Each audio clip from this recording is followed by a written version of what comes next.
They say you can't choose your family, but what they don't tell you is that sometimes you can own them literally.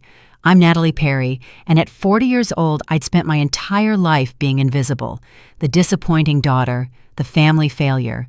While my younger sister Haley got showered with praise diamonds and endless opportunities, I got criticism, eye rolls, and the leftover scraps of my parents' attention. At Thanksgiving dinner, surrounded by our entire extended family, my father raised his glass and delivered the final blow. "You're not even half your sister." The table erupted in laughter. My mother smirked. Haley glowed. I was supposed to shrink, to disappear, to accept my role as the family punching bag. Instead, I looked my father dead in the eye and asked one simple question. "Then tell her to pay for tonight's $10,000 dinner and the $5,200 in monthly bills I've been covering for you." The room went silent. Forks froze midair. Because here's what my family didn't know: I wasn't a failure. I was a multimillionaire who'd been secretly funding their entire lifestyle for years, while they mocked me as worthless. What happened next? Let's just say that by Christmas, I didn't just own the mortgage on their house. I owned the building where my father worked the debt on my sister's business, and every secret they thought they'd buried. This is the story of how the invisible daughter became the one person her family couldn't afford to lose. And trust me, the revenge is so much sweeter than you can imagine. Buckle up, this is going to be one hell of a ride. My name is Natalie Perry. I'm 40 years old, and for most of my life, I've been the family disappointment, or at least that's what my parents always wanted everyone to believe. While they poured their pride and resources into my younger sister Haley, I quietly built an investment empire worth tens of millions. They had no idea. But tonight, at this glittering Christmas dinner, that was about to change. The Whitmore Estate's private dining room looked like something out of a holiday magazine. Crystal chandeliers cast a warm golden glow over the long mahogany table, which was draped in ivory linens and decorated with arrangements of white roses and winter greenery. Candles flickered in silver holders, their light dancing across fine china plates embossed with delicate gold edges.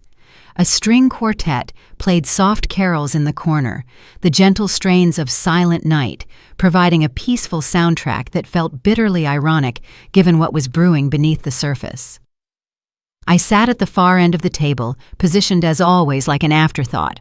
Around me, extended family filled the seats, cousins I barely knew, aunts and uncles who sent generic Christmas cards once a year, and a few family friends my parents had invited to witness what they assumed would be another display of the Perry family's success. Everyone looked elegant in their holiday finest, the women in jewel-toned dresses and tasteful pearls, the men in dark suits and festive ties. The scene was picture-perfect, the kind of gathering that would photograph beautifully for the family album. But if you looked closely, you could see the cracks. My mother Susan held court in the middle of the table, her voice carrying as she described Haley's boutique to Aunt Linda for what must have been the third time that evening. "She has such an eye for design," my mother gushed, touching the strand of pearls at her throat. "Everything in the shop is carefully curated. She's really making a name for herself." She didn't mention that the boutique was drowning in debt. She never mentioned the uncomfortable truths. My father Robert sat at the head of the table like a king surveying his domain. His face flushed from the expensive wine he'd been drinking since cocktail hour. He laughed loudly at his own jokes, commanded attention with sweeping gestures, and managed to redirect every conversation back to topics where he could shine. To anyone who didn't know better, he looked like a successful man, enjoying the fruits of his labor. They couldn't see the gambling debts, the failing consulting business, or the mortgage he could no longer afford without my help. And then there was Haley. My younger sister made her entrance fashionably late, as always sweeping into the room in a designer dress that probably cost more than most people's monthly rent purchased on a credit card that was likely maxed out. At 35, she'd mastered the art of looking successful. Her honey blonde hair fell in perfect waves over her shoulders, her makeup was flawless, and she wore the kind of confident smile that came from a lifetime of being told she was special. The table buzzed with compliments as she made her way to her seat near our parents, accepting praise like a queen receiving tribute. "Haley, you look absolutely stunning," Cousin Jennifer said, and several others murmured agreement. "You're too kind," Haley replied, though her expression said she thought the compliments were entirely deserved. Her eyes swept past me, without acknowledgement, as if I were just part of the furniture. I'd arrived earlier dressed in a simple but elegant navy dress and understated jewelry. When I'd walked in, my mother had given me a brief once-over and said, "Oh, you made it, before immediately returning to her conversation with someone more interesting. My father had nodded in my direction without making eye contact. It was a familiar dance one I'd been performing my entire life. The first 2 courses passed in a blur of forced smiles and polite conversation. I answered questions when directly addressed mostly about my work, which people still didn't quite understand. "Something with event planning, right?" Uncle Mark asked, and I didn't bother correcting him. Let them think what they wanted. The truth was so much bigger than they could imagine. I watched my parents work the room with practiced ease. My father told stories about his business successes, conveniently forgetting that most of his recent contracts came through connections I'd quietly arranged. My mother dropped hints about their generous investor who'd helped them restructure some debts, never suspecting that investor was their own daughter sitting 10 feet away. It would have been almost funny if it weren't so painful. As dessert was being served individual chocolate torts with gold leaf and raspberry coulis, my father pushed back his chair and stood wine glass in hand. The table quieted automatically, all eyes turning toward him. He loved these moments, these opportunities to hold an audience. "I want to make a toast," he announced, his voice carrying that particular tone of self-importance that made my shoulders tense. "It's Christmas, and I'm surrounded by family, and I just feel so blessed." He launched into his speech, praising Haley first as always.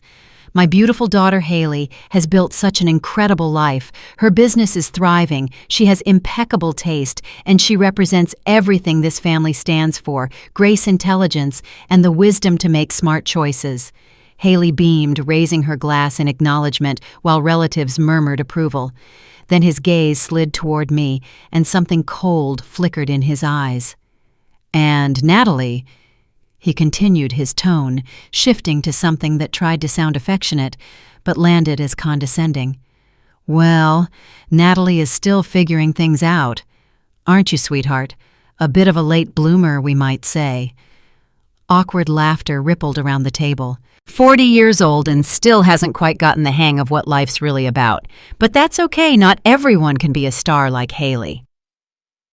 The laughter grew, some genuine, some nervous.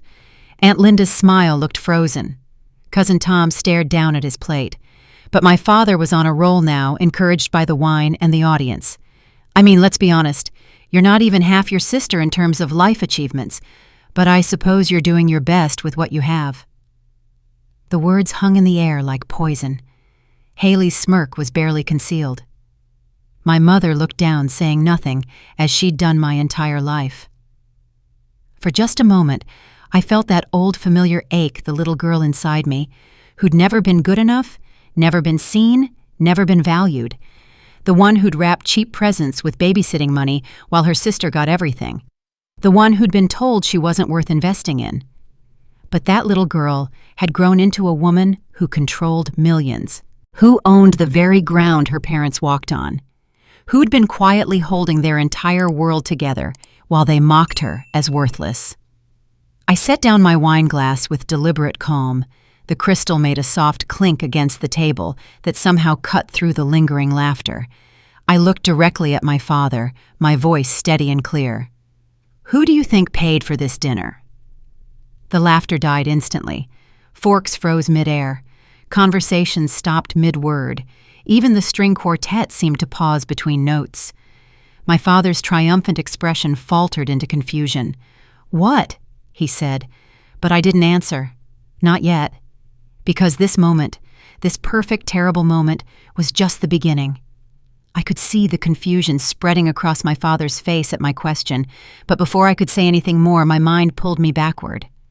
Suddenly, I wasn't sitting at that elegant table anymore. I was 10 years old again, sitting cross-legged on my bedroom floor with a pile of wrapping paper and a heart full of hope. That Christmas when I was 10 started like so many others, with me trying desperately to prove I mattered. I'd spent weeks babysitting for the Hendersons next door, earning $5 an hour to watch their twin toddlers every Saturday afternoon. Mrs. Henderson always paid me in crisp bills that I'd fold carefully into an envelope hidden in my desk drawer. By early December, I'd saved $43, which felt like a fortune. I remember sneaking to the mall on the bus by myself, clutching that envelope like it contained gold. I spent an hour in the department store carefully selecting each gift. A soft blue scarf for my mother, because I'd heard her mention being cold at her office. A hardcover book about business strategies for my father, who was always talking about success and getting ahead. And for Haley, who was only 5, then a stuffed rabbit with floppy ears that I thought she'd love because she was always playing with stuffed animals. Back in my room, I wrapped each present with painstaking care using the cheap paper I'd bought at the dollar store. I made neat hospital corners the way I'd seen in a magazine, and I wrote out cards in my best handwriting. To Mom, love Natalie. To Dad, love Natalie. To Haley, love Natalie. Each one felt like a little piece of my heart, wrapped up in hope. Christmas morning arrived with the smell of cinnamon rolls and the sound of Haley squealing with excitement downstairs. I came down in my pajamas to find the living room transformed into a winter wonderland. The tree was massive, covered in ornaments and lights, with presents stacked underneath in towering piles. Most of them, I noticed immediately, had Haley's name on the tags. My little section of gifts looked sparse by comparison, maybe 5 or 6 boxes compared to Haley's 20-something, but I told myself it didn't matter. I was excited to give my gifts to see my family's faces light up when they opened what I'd chosen so carefully. We opened presents in turns. Haley went first because she was youngest, tearing through package after package with wild abandon. New clothes, art supplies, books, games, and then the grand finale, the American Girl doll she'd been begging for, the one that cost over $100. She screamed with joy, hugging the doll and the box it came in, while my parents beamed with pride at having made her so happy. My turn came next. I opened my gifts politely, thanking my parents for each one. A sweater that was a size too small, a generic journal from the discount store, some basic school supplies, socks, a package of hair ties. Everything was practical, thoughtful, in the way that showed they'd considered what I needed rather than what I wanted. There was no magic, no special surprise, nothing that made me feel seen the way Haley's doll made her feel. When I gave them my presents, I watched their faces carefully. My mother opened the scarf and said, "Oh, that's sweet, honey," before setting it aside and turning to help Haley set up her doll's accessories. My father unwrapped the book, glanced at the cover, and nodded. "Interesting choice," he said, in a tone that suggested it wasn't interesting at all. Then he set it on the side table, where it would sit unread for months before disappearing entirely. Haley loved the rabbit at least for about 5 minutes before abandoning it in favor of her new doll. Later, when I asked my mother quietly why Haley had gotten so many more presents, she'd patted my head absently and said, "Haley is younger and needs more sweetheart. You understand, don't you? You're such a good big sister." The words were meant to be comforting, I think, but they landed like tiny cuts. What I understood was that I was expected to need less want, less be less. That pattern continued year after year, gathering and gathering. At family dinners, at holiday parties, at every event where relatives congregated, my father would hold court, and inevitably the conversation would turn to his daughters. He'd light up when talking about Haley. This one, he'd say, putting his hand on her shoulder, is going places. Pretty as a picture, charming as can be, and smart too. She's going to make this family proud one day. Then he'd glance at me, and his expression would shift to something almost apologetic, as if my very existence was a mild disappointment he had to explain. Natalie is more serious. A bit too serious, actually. Not quite as special, but she's a good kid. Does what she's told. The words were delivered like casual observations, almost affectionate in their cruelty. Other relatives would laugh uncomfortably or change the subject, but nobody ever told him to stop. Nobody ever stood up for me. The comparisons became a constant background noise in my life. "Haley has such natural spark. Why can't you be more outgoing like your sister?" "Haley knows how to make people smile. You should try to be more pleasant." "Haley is going to be homecoming queen someday, mark my words. You'll probably be in the library." That last one was said like being in the library was some kind of punishment rather than a place I actually enjoyed. I learned to build walls around my heart, brick by brick. I learned not to expect praise, not to hope for attention, not to believe that my achievements would ever matter as much as Haley's mediocre ones. When I made the honor roll, it was expected and unremarkable. When Haley brought home a B-, it was celebrated as proof of her potential. But the moment that crystallized everything, the moment that changed the trajectory of my entire life happened when I was 12 years old. It was Christmas evening after another day of watching Haley be the center of attention. I'd spent the fall semester working harder than ever before, determined to prove myself through the one thing I could control: my grades. I'd earned straight A's across every single subject, not just A's but the highest grades in my class for 3 different courses. I'd also achieved perfect attendance, which the school recognized with a special certificate. I'd been waiting all day for the right moment to show my parents. After dinner, when things had calmed down and Haley was playing with her new toys in the corner, I approached them with my report card and certificate in hand. My heart was pounding with hope and nervousness. "Mom, Dad," I said, holding out the papers, "I wanted to show you something." My mother took the report card, barely glancing at it before handing it to my father. "That's nice, honey," she said, her eyes already drifting back toward Haley and the elaborate dollhouse they'd assembled. My father looked at it for perhaps 3 seconds. "Good job, Natalie. Keep it up." Then he set it down on the coffee table and turned to my mother. "Did you see how happy Haley was with the dollhouse? I think we made the right choice spending extra on it." That was it. No excitement, no celebration, no acknowledgement that I'd worked myself to exhaustion to earn those grades. Just a pat dismissal and an immediate redirect to Haley. But then, as if the universe wanted to make the lesson even clearer, Haley chose that exact moment to run over with a trophy she'd gotten the previous week, 2nd place in a local dance competition for her age group. She'd mentioned it at dinner, but now she wanted to show everyone again. "Look, Daddy," and she squealed, holding up the small plastic trophy. My father's entire face transformed. "There's my superstar." He scooped her up and called to the relatives who were still there. "Everyone come see what Haley won. We need to celebrate properly." Within minutes, my mother had brought out a cake she'd apparently been saving for this moment. Cameras came out. Everyone gathered around Haley, praising her grace and talent and dedication. The fact that she'd come in 2nd place, not first, didn't seem to matter at all. The fact that dance class was something she attended once a week while I'd spent countless hours studying didn't factor into anyone's enthusiasm. I stood there holding my report card, watching them celebrate Haley's small achievement while my bigger one lay forgotten on the coffee table. I felt something inside me shift and harden. That night, alone in my room, while the sounds of celebration continued downstairs, I made myself a promise. I sat at my desk with my report card in front of me, and I whispered the words aloud to make them real. "I will build a life so successful that I'll never need their approval.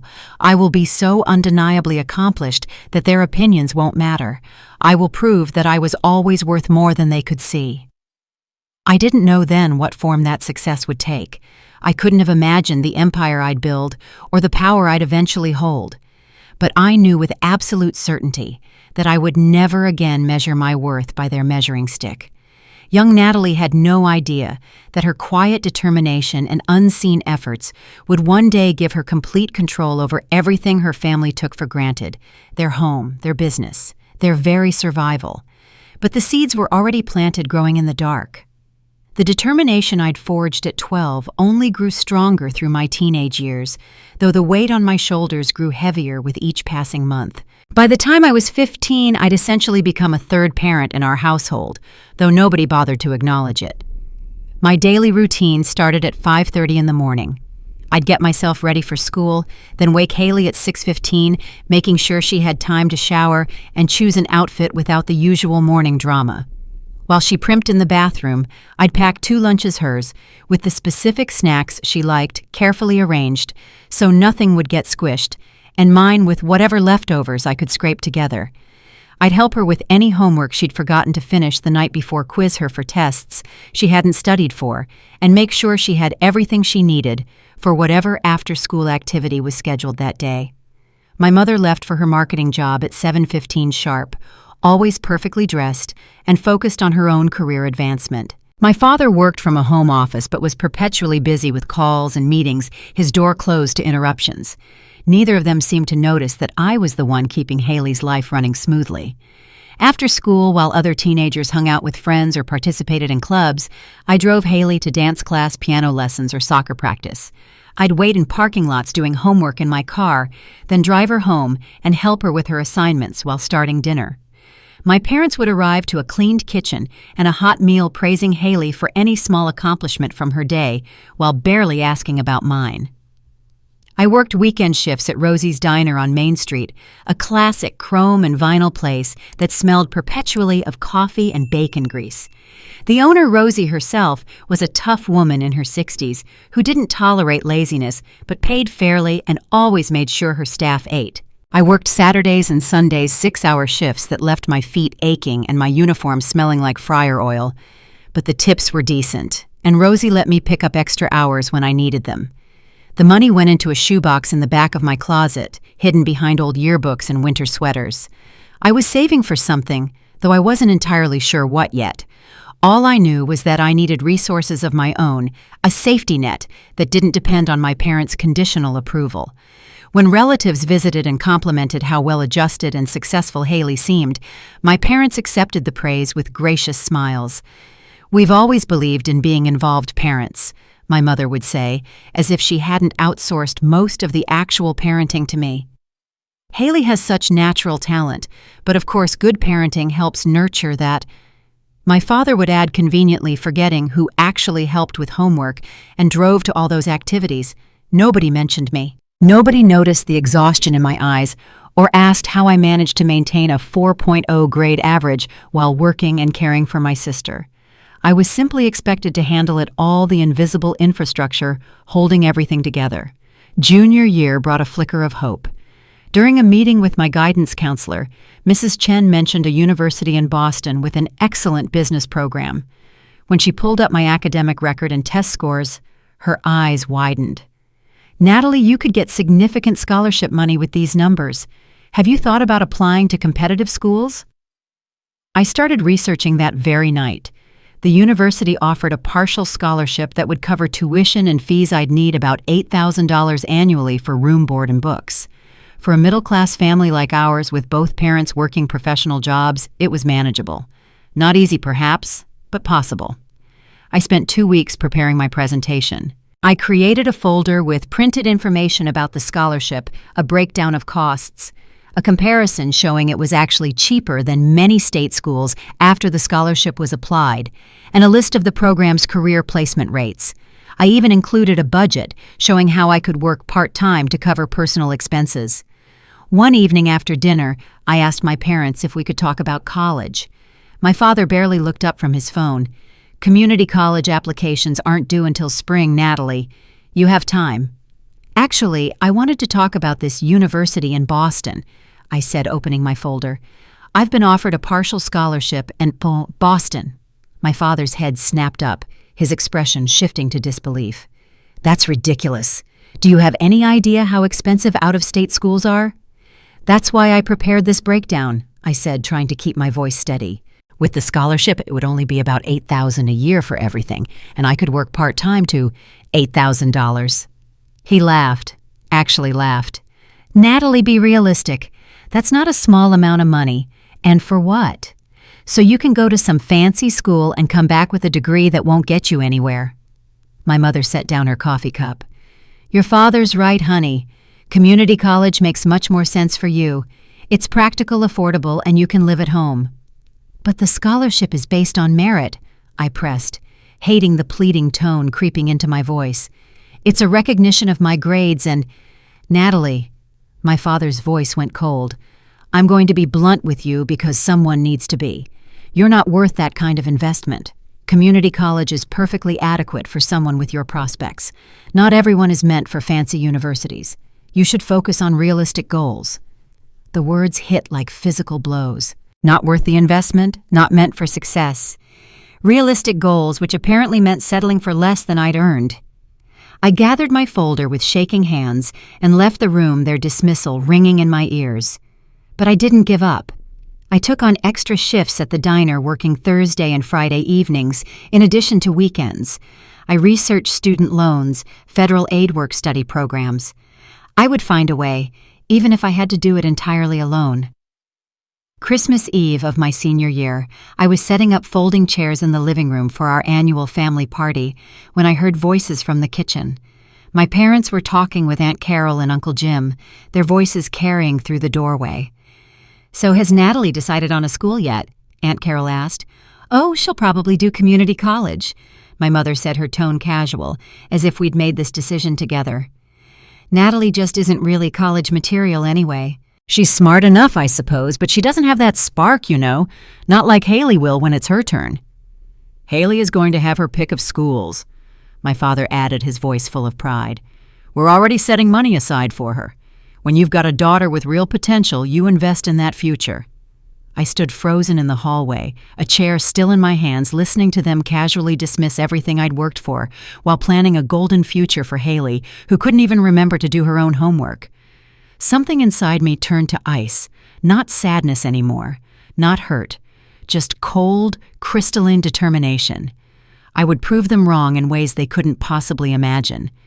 And one day they'd realize exactly what they'd thrown away. I left on a Tuesday morning in January, 3 days after my 18th birthday. The house was still dark and silent when I carried my 2 suitcases and backpack down the stairs, careful to avoid the creaky third step that might wake someone. Everything I truly valued fit into those 3 bags: clothes, books, my laptop, the shoebox of savings from the back of my closet, and a few photographs from before I understood what my family really thought of me. I'd spent weeks planning this moment, finding the apartment, arranging the student loans, securing the hotel job. I'd been methodical and quiet the way I'd learned to be my entire life. No announcements, no emotional declarations. I simply packed what mattered and prepared to walk away from everything that didn't. The note I left on the kitchen counter was brief and polite because, despite everything, I wasn't cruel. "Thank you for raising me. I've decided to start my adult life independently. I'll be fine. Please don't worry. Love, Natalie." I didn't leave a forwarding address or phone number. I didn't owe them my location, not when they'd never really cared where I was emotionally. I found out later through a cousin what happened when they woke up and found me gone. My father's response was exactly what I'd expected. She'll come crawling back within 6 months when reality hits and she realizes she can't handle adult life alone. He said it with such certainty, such dismissive confidence, as if my failure was inevitable and already forgiven in advance. My mother apparently nodded in agreement and went back to making breakfast for Haley. Neither of them called me. Not that day, not that week. My mother finally sent a brief text message 3 weeks later. "Hope you're doing okay. Let us know if you need anything." The message was so casual, so unbothered, that it confirmed what I'd always known.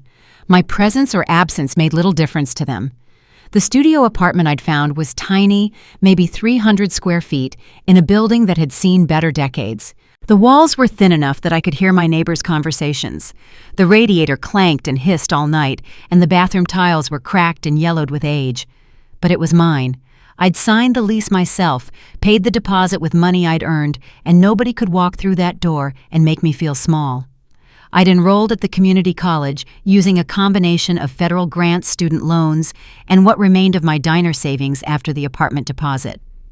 Business classes during the day homework squeezed into the gaps between obligations and night shifts at the Riverside Hotel from 11 p.m. to 7 a.m. 4 nights a week. The hotel wasn't fancy, a mid-tier chain property that catered to business travelers and families on tight budgets, but it was clean and professional, and they'd hired me on the spot when I mentioned my experience with customer service. My schedule was brutal. I'd sleep from 8 in the morning until 1 in the afternoon, attend classes from 2 to 6, study in the evening, then head to the hotel for the overnight shift. I lived on instant ramen peanut butter sandwiches and the free coffee from the hotel lobby. My body ached constantly from exhaustion, and there were moments when I'd catch my reflection in a window and barely recognize the hollow-eyed girl staring back. But something strange happened in those early months. Despite the exhaustion, despite the loneliness, despite eating the same $5 meals on repeat, I felt lighter than I had in years. The hotel guest said, "Please and thank you." My coworkers asked how my day was and actually listened to the answer. My professors evaluated my work based on its merit, not on how I compared to an idealized younger sibling. For the first time in my life, I was being treated like a person whose presence had value. It was during my 3rd month at the Riverside that I met Margaret Collins. She checked in on a Sunday evening, arriving with a sleek leather briefcase and the kind of effortless elegance that comes from quiet confidence rather than obvious wealth. She was 58, though I wouldn't have guessed it, sharp-eyed and graceful with silver-streaked hair, cut in a precise bob, and understated jewelry that probably cost more than my entire wardrobe. Over the 2 weeks she stayed with us, I noticed she was always impeccably dressed, always polite to staff, and always seemed to be evaluating everything around her with a business person's eye. The incident that changed my life happened on her 8th night at the hotel. A guest in room 412 called down to the desk at 2 a.m, screaming about a flooding bathroom. I could hear the anger and panic in his voice, the kind of escalation that often spiraled into formal complaints and angry online reviews. I grabbed the emergency maintenance kit and headed up immediately. The bathroom wasn't actually flooding. A toilet had backed up and overflowed slightly, creating a wet mess, but nothing catastrophic. The guest, a red-faced man in his 40s, was already in full rage mode, demanding a refund, threatening lawsuits, talking about calling corporate. I listened calmly, acknowledged his frustration, apologized sincerely, and explained exactly what I was going to do. Arrange an immediate room change to our nicest available suite. At no extra charge, have maintenance, fix the problem within the hour, send up complimentary breakfast in the morning, and personally ensure his stay was comfortable from that point forward. Something about the calm certainty in my voice, the specific action plan, rather than empty apologies, seemed to deflate his anger. Within 20 minutes, he was settled in the upgraded suite, maintenance was handling the repairs, and he was actually thanking me for my professionalism. What I didn't know was that Margaret had been sitting in the lobby during this entire exchange, working on her laptop in one of the armchairs, and she'd heard everything. The next evening, she approached the desk during a quiet moment. "You handled that situation last night remarkably well," she said, her voice warm but assessing. "Most people would have gotten defensive or tried to placate him with apologies. You gave him solutions." I felt myself blushing under her direct attention. "Thank you. I just tried to fix the actual problem." We talked for nearly an hour that night during the slow stretch between midnight and 2 a.m. when the hotel was mostly quiet.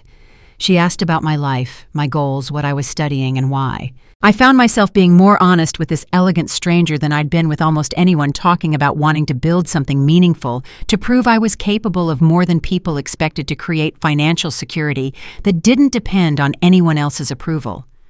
Margaret listened with the kind of focused attention that made you feel like every word mattered. When I finished, she handed me her business card. Margaret Collins, founder and CEO, Collins Hospitality Investments. "I own a firm that acquires and rehabilitates struggling hotels and event venues," she said. "I'm looking for an assistant, part-time, flexible hours, around your school schedule. Someone who watches, learns, and doesn't need to be the center of attention. Someone exactly like you." Interested. I stared at the card, my heart pounding. "Yes," I said, not even hesitating. "Absolutely yes." Betcha, I had no idea that this moment, this chance conversation in a hotel lobby at 1 a.m, would transform me from an invisible daughter into a woman who would one day control millions, including every aspect of my family's fate. Accepting Margaret's offer was the easiest decision I'd ever made, though the learning curve that followed was steeper than anything I'd encountered in a classroom. Within a week, I was balancing my community college schedule with a new reality that felt like stepping through a door into a world I'd only glimpsed from the outside. Margaret's firm, Collins Hospitality Investments, operated from a modest but elegant office in the financial district. The first time she took me there, I was struck by how understated everything was. No flashy logos, no marble lobbies, just quiet professionalism and people who spoke in the measured tones of those who controlled significant capital. Margaret introduced me to her small team as her new assistant, and I immediately began absorbing everything I could. The hospitality industry, I quickly learned, was nothing like I'd imagined from my front desk position. Margaret dealt in millions of dollars acquiring struggling hotels, rehabilitating event venues, and investing in boutique catering operations that served the city's elite. But what fascinated me most was how she approached each deal. She taught me that success wasn't about who talked the loudest in meetings or who had the flashiest presentation. It was about understanding the numbers beneath the surface, reading people's motivations and fears, and recognizing opportunities that everyone else walked past. I accompanied her to property viewings in neighborhoods I'd never visited, taking notes while she examined everything from foundation cracks to traffic patterns outside potential venues. I sat quietly in the back of negotiation meetings, watching how she let others talk themselves into corners before making surgical counteroffers. She gave me financial statements to analyze, teaching me to spot the stories hidden in balance sheets and cash flow reports, where money really came from, where it really went, and what the gaps between the two revealed about a business's true health. My days became a careful choreography of competing demands. I'd attend business and finance classes from morning until early afternoon, often fueled by vending machine coffee and whatever I could eat quickly between lectures. My professors praised my work, and I maintained a near-perfect grade point average, but the real education was happening in Margaret's office and in the field. On evenings and weekends, I worked for her, gradually taking on more responsibility as she tested my judgment and found it sound. What made Margaret different from anyone I'd known before was how she invested in my growth. When I made a mistake analyzing a property's potential revenue, she didn't belittle me.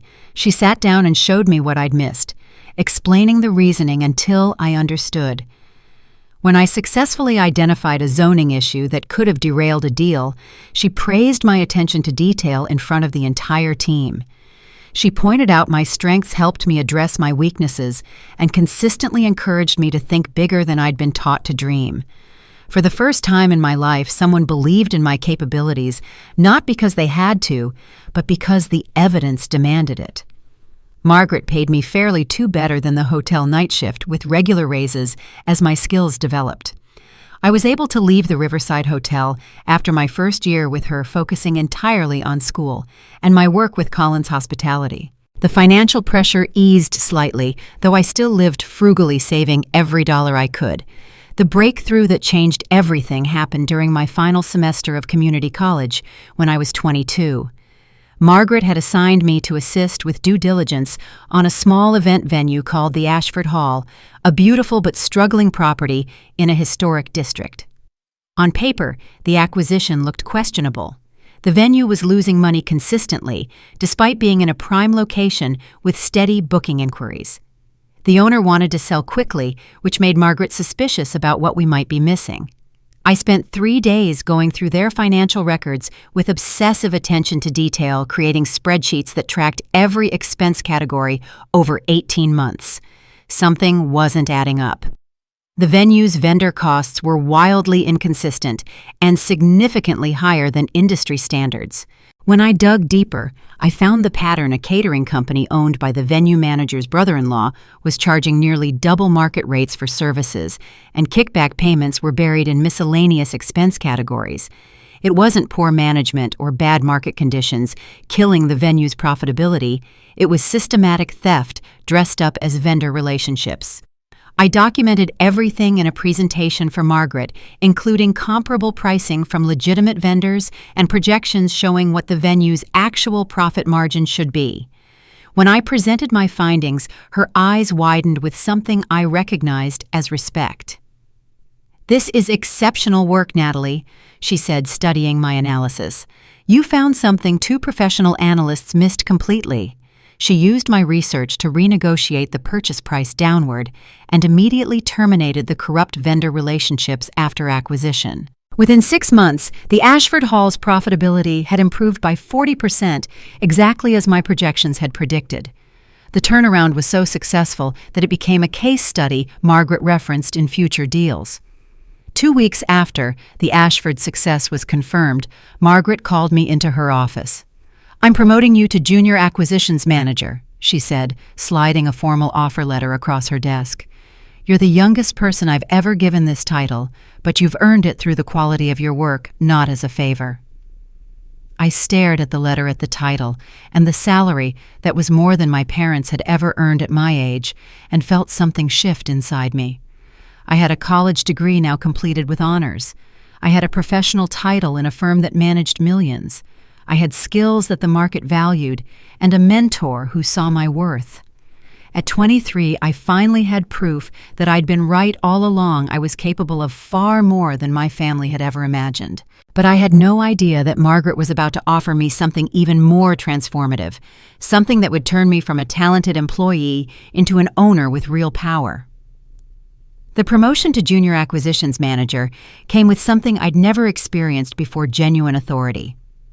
Margaret didn't just give me a title and keep me under constant supervision. She gave me actual deals to lead with her oversight, but also with real trust in my judgment. It was terrifying and exhilarating in equal measure. I discovered I had a particular talent for spotting a specific type of opportunity that other investors overlooked. While most people in our industry chased obviously successful properties or avoided anything that looked troubled, I'd learned to identify the middle ground venues and hotels that were failing not because of fundamental flaws, but because of fixable management problems. A beautiful historic building in a prime location losing money because the owner didn't understand modern pricing strategies. An event space with incredible architecture but terrible customer service systems. Properties where the bones were solid, but the execution was killing profitability. My approach combined the financial analysis Margaret had taught me with something more intuitive, understanding how customers actually experience these spaces, how staff workflow either supported or undermined service quality, and how small operational changes could cascade into significant profit improvements. I'd walk through a struggling venue and see not what it was, but what it could become with the right systems in place. Over 2 years, I led 3 major acquisitions from initial analysis through closing and rehabilitation. The first was a boutique hotel near the University District that was bleeding money despite high occupancy rates. I discovered their problem wasn't lack of guests. It was a pricing model that hadn't been updated in 5 years, and vendor contracts that were costing them 30% more than market rate. We renegotiated everything, implemented dynamic pricing based on demand patterns, and the property went from barely breaking even to 15% profit margins within 8 months. The second and third deals followed similar patterns, and each time my projections for improved profitability proved conservative, we exceeded my estimates. People in the industry started recognizing my name at conferences and networking events, though I deliberately kept a low profile, preferring to let the work speak for itself rather than building a personal brand. Then, just after I turned 26, Margaret presented me with what she called a challenge that might be beyond even your abilities. The property was called the Whitmore Estate, a stunning historic mansion that had been converted to an event venue 15 years earlier. It had everything going for it: breathtaking architecture with original crown molding and crystal chandeliers, a prime downtown location within walking distance of major hotels and grounds that photographed like something from a wedding magazine. But it was drowning in $2 million of debt and facing foreclosure within 90 days. Every analyst who'd looked at the property had recommended we stay away. The debt was too deep, the market too competitive, the current owner too desperate. But when I toured the estate with Margaret, I saw something different. The architecture was genuinely special in a way that couldn't be replicated. The location was perfect for the high-end corporate events and weddings that were growing market segments. The failure wasn't in the property itself, it was in the business model. The current owner was pricing like a mid-tier venue while operating with luxury-level overhead. They were trying to be everything to everyone, accepting any booking that came along, rather than positioning themselves as an exclusive destination. Their vendor relationships were a mess of informal handshake deals that cost too much and delivered too little. The customer experience was confused and inconsistent. I spent 6 months completely reimagining how the Whitmore Estate should operate. I repositioned it as a premium, exclusive venue with minimum booking requirements that ensured profitability. I renegotiated every vendor contract, bringing in partners who understood luxury service. I redesigned the entire customer journey from first inquiry to final invoice, implementing systems that made the experience feel effortless and special. I even hired a professional photographer to create marketing materials that reflected the venue's true potential. Margaret gave me room to execute my vision, stepping in only when I asked for guidance. It was the most intense professional challenge I'd ever faced, and there were nights when I lay awake wondering if I'd overreached, if the debt was simply too much to overcome. But within 1 year, the Whitmore estate wasn't just profitable. It had a 6-month waiting list for premium dates. It became the most sought-after event venue in the city, featured in wedding magazines and corporate event guides. We'd not only saved it from foreclosure, but transformed it into a flagship property worth 3 times what we'd paid. 3 weeks after we finalized the 1-year performance review, Margaret invited me to dinner. Not at a restaurant, but at her home, an elegant brownstone I'd never visited before. She cooked herself a simple but perfect meal of roasted chicken and vegetables, and we sat at her kitchen table with wine glasses and candles like old friends rather than employer and employee. "Natalie," she said after we'd finished eating, "I need to talk to you about your future with the firm." My stomach tightened, slightly old instincts expecting criticism or limitation. "I want to offer you ownership," she continued. "Not a bonus, not a raise, actual equity. 25% of our next major venture with your name on the documents as a partner. True wealth doesn't come from collecting a paycheck, no matter how good that paycheck is. It comes from ownership, from building equity that grows in value over time. Your ideas, your work, your instincts, they deserve to build your wealth, not just mine." I stared at her speechless. She was offering me something my own parents had said I'd never deserve: investment in my future, belief in my value, a stake in something real. "I don't do this as a favor," Margaret said firmly. "I do this because you've earned it through the quality of your work and the returns you've generated. You're not my employee anymore, Natalie. You're my partner." At 27, I signed the partnership papers that created NP Holdings, my first real ownership stake. And while I was building an empire one careful deal at a time, my family was still telling relatives I was barely getting by in some entry-level event planning job, with no idea that the invisible daughter had become someone they couldn't afford to underestimate. The partnership Margaret offered wasn't just a symbolic gesture or a generous bonus disguised in legal language. It was real ownership formalized through proper legal documents and backed by actual capital. Our first co-owned venture was ambitious, acquiring and completely renovating a tired boutique hotel in the Arts District, then combining it with an upscale event space that would serve both hotel guests and outside clients.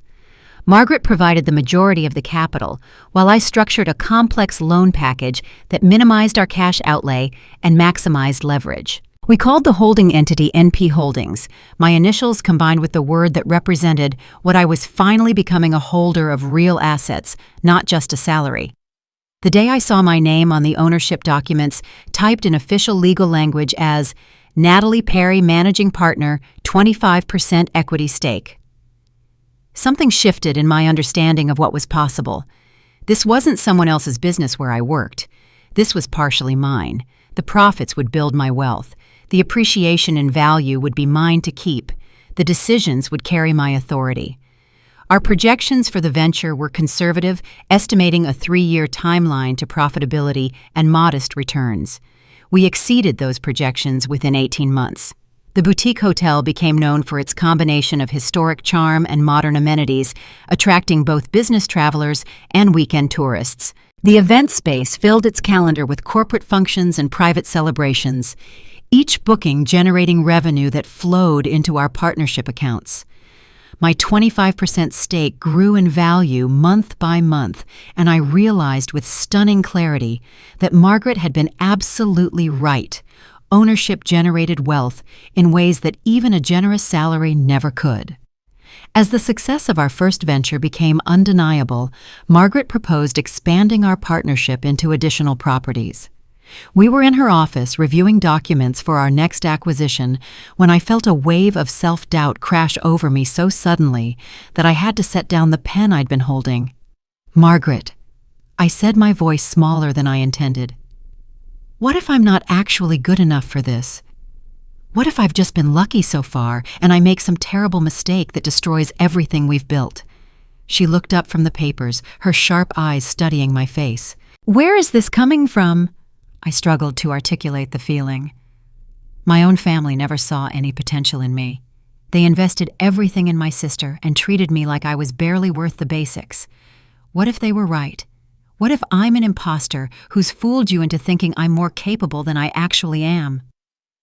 Margaret was quiet for a long moment, her expression shifting into something I'd never seen before, a mixture of pain and recognition and decision. She stood up, walked to the office door and closed it, then returned to her chair and folded her hands on the desk. I'm going to tell you something I've shared with very few people, she said. 40 years ago, I was a live-in maid for a wealthy family in Boston. I cleaned their toilets, cooked their meals, washed their sheets, and lived in a tiny room in their basement. I was 24 years old and trying to save money for business school. I stared at her, trying to reconcile this image with the elegant, powerful woman sitting across from me. When I got pregnant, she continued, her voice steady but tight, they fired me immediately. The wife called me worthless and irresponsible. The husband refused to provide even a reference letter, saying he wouldn't risk his reputation on someone with such poor judgment. They literally put my belongings in trash bags and left them on the curb. My throat tightened with anger on her behalf. I spent the next 10 years working 3 jobs while raising my daughter alone. I took business classes at night at a community college exactly like you did. I saved every penny obsessively, living in places that barely qualified as apartments. When I finally had enough for my first property investment, a rundown duplex that I renovated myself on weekends, I was 34 years old and absolutely terrified I'd lose everything. She leaned forward, her gaze intense. Every single step of the way, people underestimated me because I looked like the help, because I was a single mother, because I didn't have the right pedigree or connections. But I kept building anyway, one property at a time, one smart decision at a time. And eventually, the work spoke louder than their assumptions. I felt tears threatening and blinked them back hard. I waited 9 years to tell you this story, Natalie, Margaret said. Do you know why? Because I needed to be absolutely certain you were genuine. I needed to know you weren't just charming your way into opportunity, that you had real talent and real integrity. I've seen enough people in this industry who talk a good game but can't deliver results. She reached across the desk and took my hand, something she'd never done before. Now I know who you are. You're genuinely talented, genuinely hardworking, and most importantly, you're genuinely invisible to the people who should have valued you most, just like I was. I see my younger self in you, Natalie. That's not a weakness, that's your superpower. People who've had to fight to be seen develop skills that the naturally privileged never acquire. We learn to read rooms, to understand power dynamics, to spot opportunities that others miss because they've never had to look that carefully. Her grip on my hand tightened. Don't let your family write your story. You write it yourself. Every contract you sign, every property you turn around, every decision you make, that's you authoring your own narrative. And their opinion becomes more irrelevant with every page you write. I nodded, unable to speak past the emotion in my throat. As I finally signed the expansion documents that day, I understood something profound. I wasn't just building a business or accumulating wealth. I was continuing a legacy of women who refused to stay invisible, who transformed dismissal into determination, who proved their worth not by seeking approval, but by creating undeniable results. One day, I would pass this same gift forward to someone else who needed to hear that their family's blindness didn't define their potential. But first, I had an empire to build. Building my empire required focus and distance from distractions, and my family had become exactly that, a distraction from the life I was creating. Over the 7 years between ages 28 and 35, I maintained the bare minimum of contact that social convention required. I sent holiday cards with generic well wishes and my current address. I made brief phone calls on birthdays, conversations that lasted exactly long enough to be polite, but not long enough to be meaningful. I sent modest gifts at Christmas, nothing expensive enough to raise questions about my finances, nothing cheap enough to confirm their assumptions about my struggles. My parents didn't push for more connection.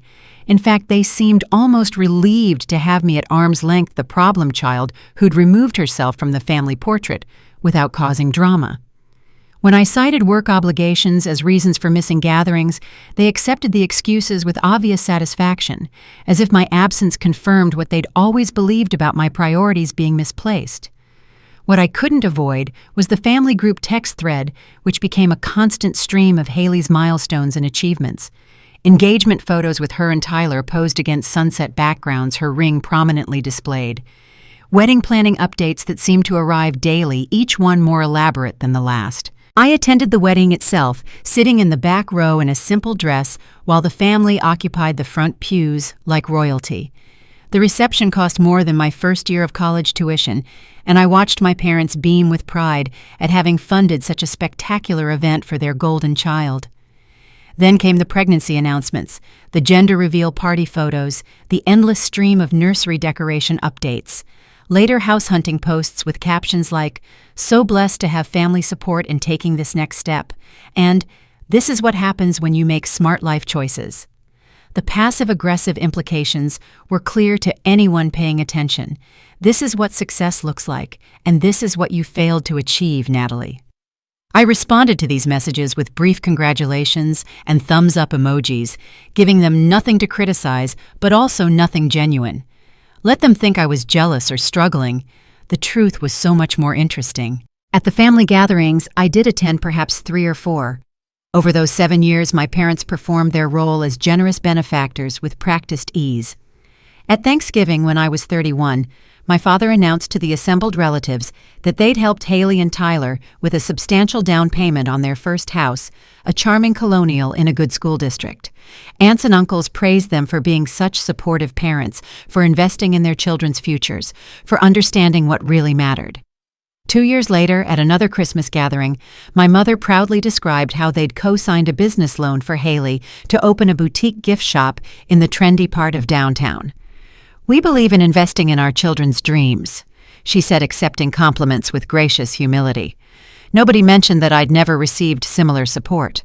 Nobody needed to, the implication hung in the air like expensive perfume.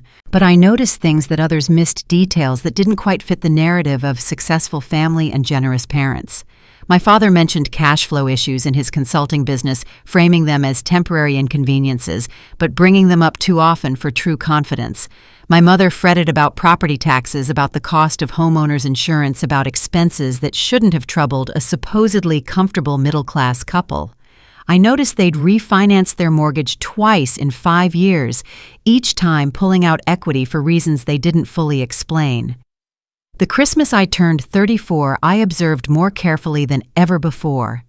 Tyler, Haley's husband, wore an expensive watch I knew cost several $1,000s, yet I overheard him complaining to my father about the boutique barely breaking even after 18 months in business. He talked about cash flow problems with the casual entitlement of someone who'd never actually had to worry about money running out, just about having to wait for more to arrive.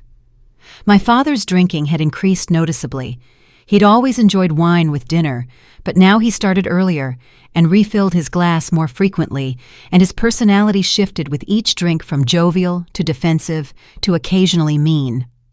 When a cousin asked about his business, his response was sharp and evasive, redirecting conversation rather than answering directly.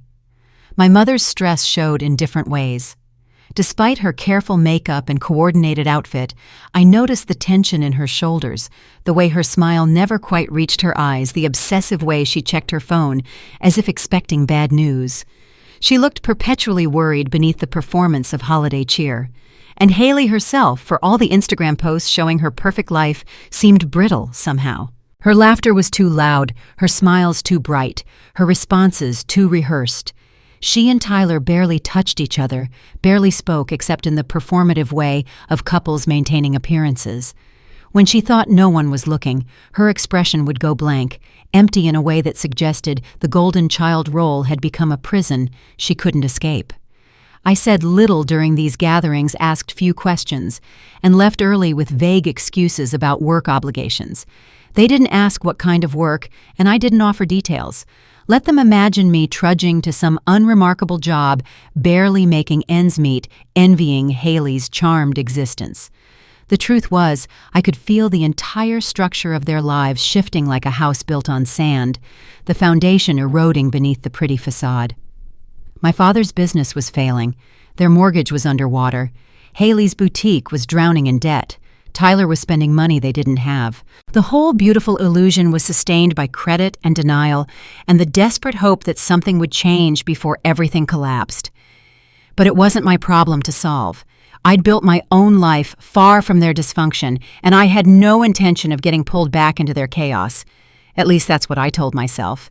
I had no idea that within months I would become both their salvation and their reckoning, the invisible daughter who'd quietly grown powerful enough to either save them or watch them fall. I told myself their problems weren't mine to solve, and I genuinely believed it. For months after that uncomfortable Christmas visit, I threw myself into work closing 2 more property acquisitions and expanding NP Holdings' portfolio into catering services. I was 36, successful beyond anything I'd imagined possible, and completely focused on building my empire brick by careful brick. Then my phone rang at 2 a.m. on a Tuesday in March. I was awake anyway, reviewing contracts in bed with my laptop when my mother's name appeared on the screen. We hadn't spoken in months. She never called, certainly never at this hour. My finger hovered over the decline button before some instinct made me answer. "Natalie?" Her voice was ragged, barely recognizable through crying. "Natalie, I need your help." I sat up straighter, closing my laptop. "What's wrong? Is someone hurt? We're going to lose the house." The words came out in a rush between sobs. "We're 3 months behind on the mortgage. Your father's business, his contracts dried up, the clients didn't renew, and we can't catch up on the payments. The bank sent a foreclosure notice. We have 60 days to come up with $15,600 plus late fees or they'll take the house." I waited, letting the silence stretch, curious what would come next. "I know we haven't been close," she continued, the crying diminishing into sniffles as she shifted into negotiation mode. "And I know we haven't always understood your choices, but you're family, and this is what family does. We help each other in crisis. Could you loan us the money? We'll pay you back as soon as your father's business turns around. It's just a temporary situation." The audacity was almost impressive. Years of dismissal, of mocking my choices, of investing everything in Haley while treating me as barely worth acknowledgement, and now she called expecting immediate rescue. No apology, no recognition of how they'd treated me, just the assumption that I would hand over $15,000 because that's what family does. "How did you get 3 months behind?" I asked, keeping my voice neutral. "Things have been tight. Your father's consulting work isn't as steady as it used to be, and we've been helping Haley with the boutique expenses and—" She stopped, seeming to realize she was admitting to still prioritizing Haley over their own stability. "Please, Natalie, we're desperate." I could have said no. I could have let them face the natural consequences of their financial mismanagement and their choice to pour resources into Haley's failing boutique instead of their own security.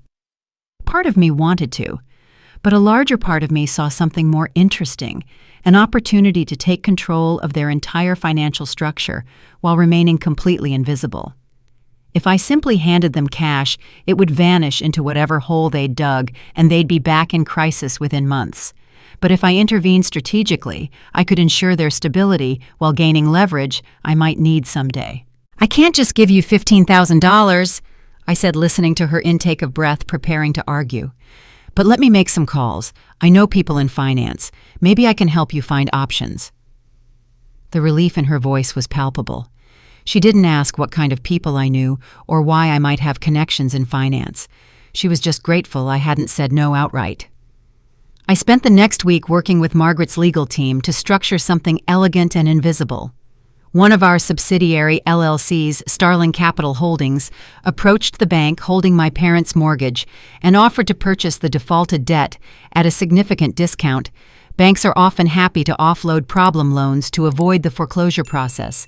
From my parents' perspective, they simply received a letter informing them their mortgage had been sold to a corporate debt buyer, something that happens routinely in the financial industry. The new terms were dramatically better: lower monthly payment, extended timeline, reduced interest rate. Generic letters on corporate letterhead signed Starling Management Team began arriving monthly with payment details. To my parents, it looked like either corporate mercy or the kind of good fortune that comes from having a solid reputation in the community. But I didn't stop there. Over the following months, I quietly expanded the support system. When my father's office building lease came up for renewal and the landlord wanted to double his rent, NP Holdings purchased the building through another subsidiary. His rent stayed at the old rate while other tenants paid market increases. When credit card bills piled beyond their ability to manage, I arranged debt consolidation packages that appeared to come from financial service companies offering programs for people with good long-term credit histories. The math was straightforward. I was covering approximately $5,200 monthly to keep their lifestyle stable, plus I now held the mortgage on their house and controlled the building where my father worked. They had no idea, none whatsoever. What amazed me was how readily they accepted this good fortune. At family gatherings I heard through the group text thread, they bragged to relatives about their good reputation, attracting generous business terms about how their years of financial responsibility had finally paid off in companies willing to work with them. They genuinely believed their own fantasy. Meanwhile, the invisible daughter they'd called a failure held every piece of their financial life in her hands like puppet strings. And soon, very soon, I would pull those strings in a way they'd never forget. The 3 years between age 36 and 39 marked my transformation from successful investor to genuine power player in the city's hospitality industry, though almost nobody outside my inner circle understood the scope of what I'd built. NP Holdings had grown from Margaret's original firm into something far more ambitious, a carefully diversified portfolio that now included 7 event venues, 4 boutique hotels, 2 upscale restaurants, and a luxury catering operation that served everyone from Fortune 500 companies to society weddings. The company's total assets were valued at approximately $47 million a number that still felt surreal when I saw it on financial statements. Margaret had gradually transferred more ownership to me as part of her succession planning, recognizing that I'd become the driving force behind our most successful acquisitions. By the time I turned 39, I controlled 60% of NP Holdings, making me the majority owner of an empire I'd built from nothing but determination and the education Margaret had given me. Industry insiders knew our company name and reputation. We were considered reliable professional with a track record of turning struggling properties into profitable ventures. But I maintained a deliberately low profile for myself personally. No society page appearances at charity galas. No flashy social media presence showcasing a luxury lifestyle. No obvious status signaling that would draw attention to my wealth. Instead, I lived in comfortable but understated elegance. My downtown condo was well appointed with quality furniture and art I genuinely loved, but it wasn't the penthouse, and I didn't need it to be. I drove a 3-year-old Lexus reliable safe, nice enough, but not the kind of car that made people turn their heads. My clothes were professional and well-made, mostly from brands that valued quality over logos, the kind of understated elegance that looked expensive to people who knew fashion, but didn't scream wealth to casual observers. This invisibility was strategic. It allowed me to move through the world, observing how people treated those they perceived as ordinary rather than powerful. I learned more about people's true character when they thought I was just another professional woman rather than someone who could significantly impact their business prospects. And critically, people revealed far more when they underestimated me in negotiations, in networking situations, in every interaction where they assumed I had less power than I actually wielded. The few family gatherings I attended during those years became anthropological studies in perception versus reality. At a cousin's graduation party when I was 38, I watched relatives fawn over Haley's boutique as if it were Bloomingdale's, rather than a small shop perpetually on the edge of bankruptcy. They praised Tyler's mid-level sales job at a medical supply company like he'd invented a cure for cancer. These were modest, ordinary achievements, but because they fit traditional markers of success, storefront business, corporate job, suburban house, perfect family photos, they were celebrated enthusiastically. Meanwhile, those same relatives asked me intrusive questions with thinly veiled concern. "So, Natalie, when are you going to settle down and start a real family?" Aunt Linda asked, as if my life was somehow incomplete without a husband and children. "Does that event planning job pay enough to live on? You must be so stressed about money at your age." Uncle Jim added genuine worry in his voice that would have been touching if it wasn't based on complete misunderstanding of my actual circumstances. Nobody asked what I actually did. Nobody seemed curious about the details of my work or my life.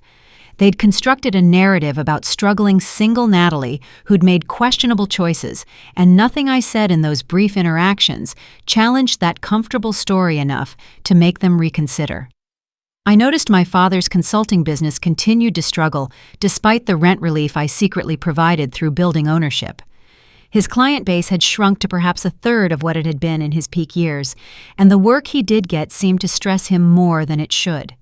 He drank more at every gathering, his face getting redder and his voice getting louder as the evening progressed. Haley's boutique, I learned through carefully casual questions to other relatives, was barely staying afloat. She'd had to let go of her only employee and was working 7 days a week just to keep the doors open. Tyler seemed increasingly absent from family events, always having some work obligation or commitment that kept him away. The whole structure of my family's perceived success was as fragile as spun sugar, beautiful from a distance, but dissolving at the slightest pressure. And I was the invisible support beam holding it all together, funding my father's business indirectly through rent subsidies, holding their mortgage, watching their slow-motion financial crisis from behind the curtain. Sometimes late at night in my condo, I'd wonder how they would react if they knew the truth. If they understood that the struggling daughter they pitied actually controlled more wealth than everyone in our extended family combined. If they realized that their financial survival depended entirely on my continued generosity.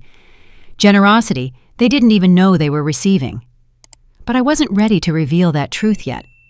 I told myself I was maintaining privacy, protecting my strategic advantage, staying focused on business rather than family drama. The real reason, though, was simpler. I was waiting for the right moment, the perfect opportunity, when the revelation would carry maximum impact. I didn't have to wait much longer. Thanksgiving was approaching, and my mother had already sent the group text about their plans for an elaborate family dinner. She'd even mentioned with her particular brand of passive aggression that since I worked in event planning, perhaps I could help them get a good deal on a nice restaurant. Something told me this Thanksgiving would be different.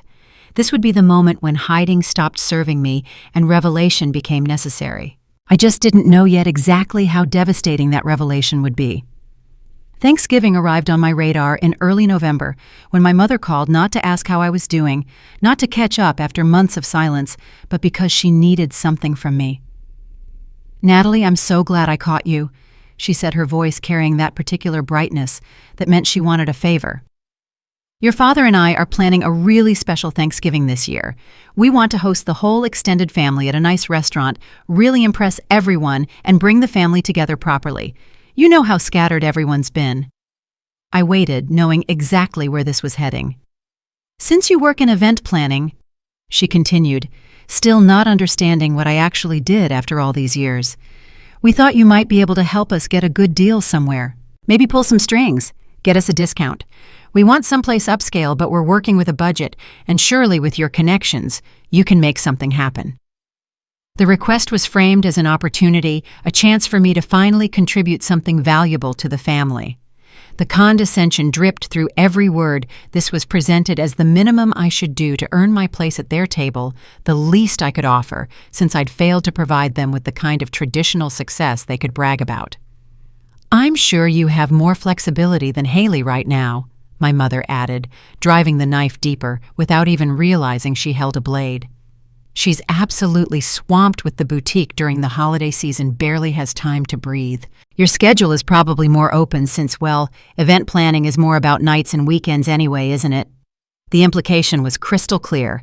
Haley's time was valuable because her work was important, while my schedule was assumed to be empty because my career was less legitimate, less demanding, less worthy of respect. And really, Natalie, this is the least you can do for family after everything we've done for you over the years. She said the statement so disconnected from reality that I had to bite my tongue to keep from laughing. Everything they'd done for me, the years of comparisons, the denied college funding, the casual cruelty, the complete lack of support or belief in my potential.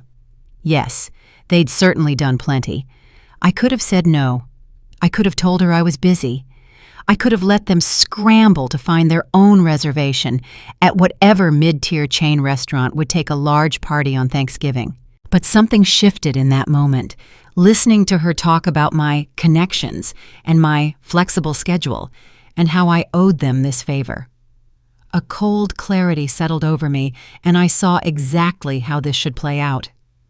"I'll see what I can arrange," I said, keeping my voice calm and accommodating. "How many people are we talking about?" "Oh, probably 25 or so. Aunt Linda's family, Uncle Jim's crew, a few cousins we haven't seen in ages. We really want to show everyone how well we're doing, you understand." How well they were doing, of course, while drowning in debt that I was secretly managing. "Leave it with me," I said. "I'll handle everything." The relief in her voice was palpable. "Oh, wonderful. I knew we could count on you for this. Just send us the details when you have them. And Natalie, keep it reasonable price-wise. We don't need anything too extravagant." After we hung up, I sat in my office looking out at the city skyline, a small smile playing at my lips. They wanted me to use my event planning connections to get them a discount at a nice restaurant. They had no idea what I was actually capable of arranging. I spent the next hour making calls and sending emails. The restaurant I selected was Marcello's, an upscale Italian establishment known for its private dining rooms and impeccable service. What my parents didn't know was that NP Holdings held a significant partnership stake in Marcello's acquired 2 years ago when the original owner needed capital for expansion. The executive chef consulted with our catering division regularly, and the general manager reported to our director of restaurant operations. Instead of booking a modest table and requesting a small discount, I arranged something far more elaborate. A private dining room on the second floor with floor-to-ceiling windows overlooking the city.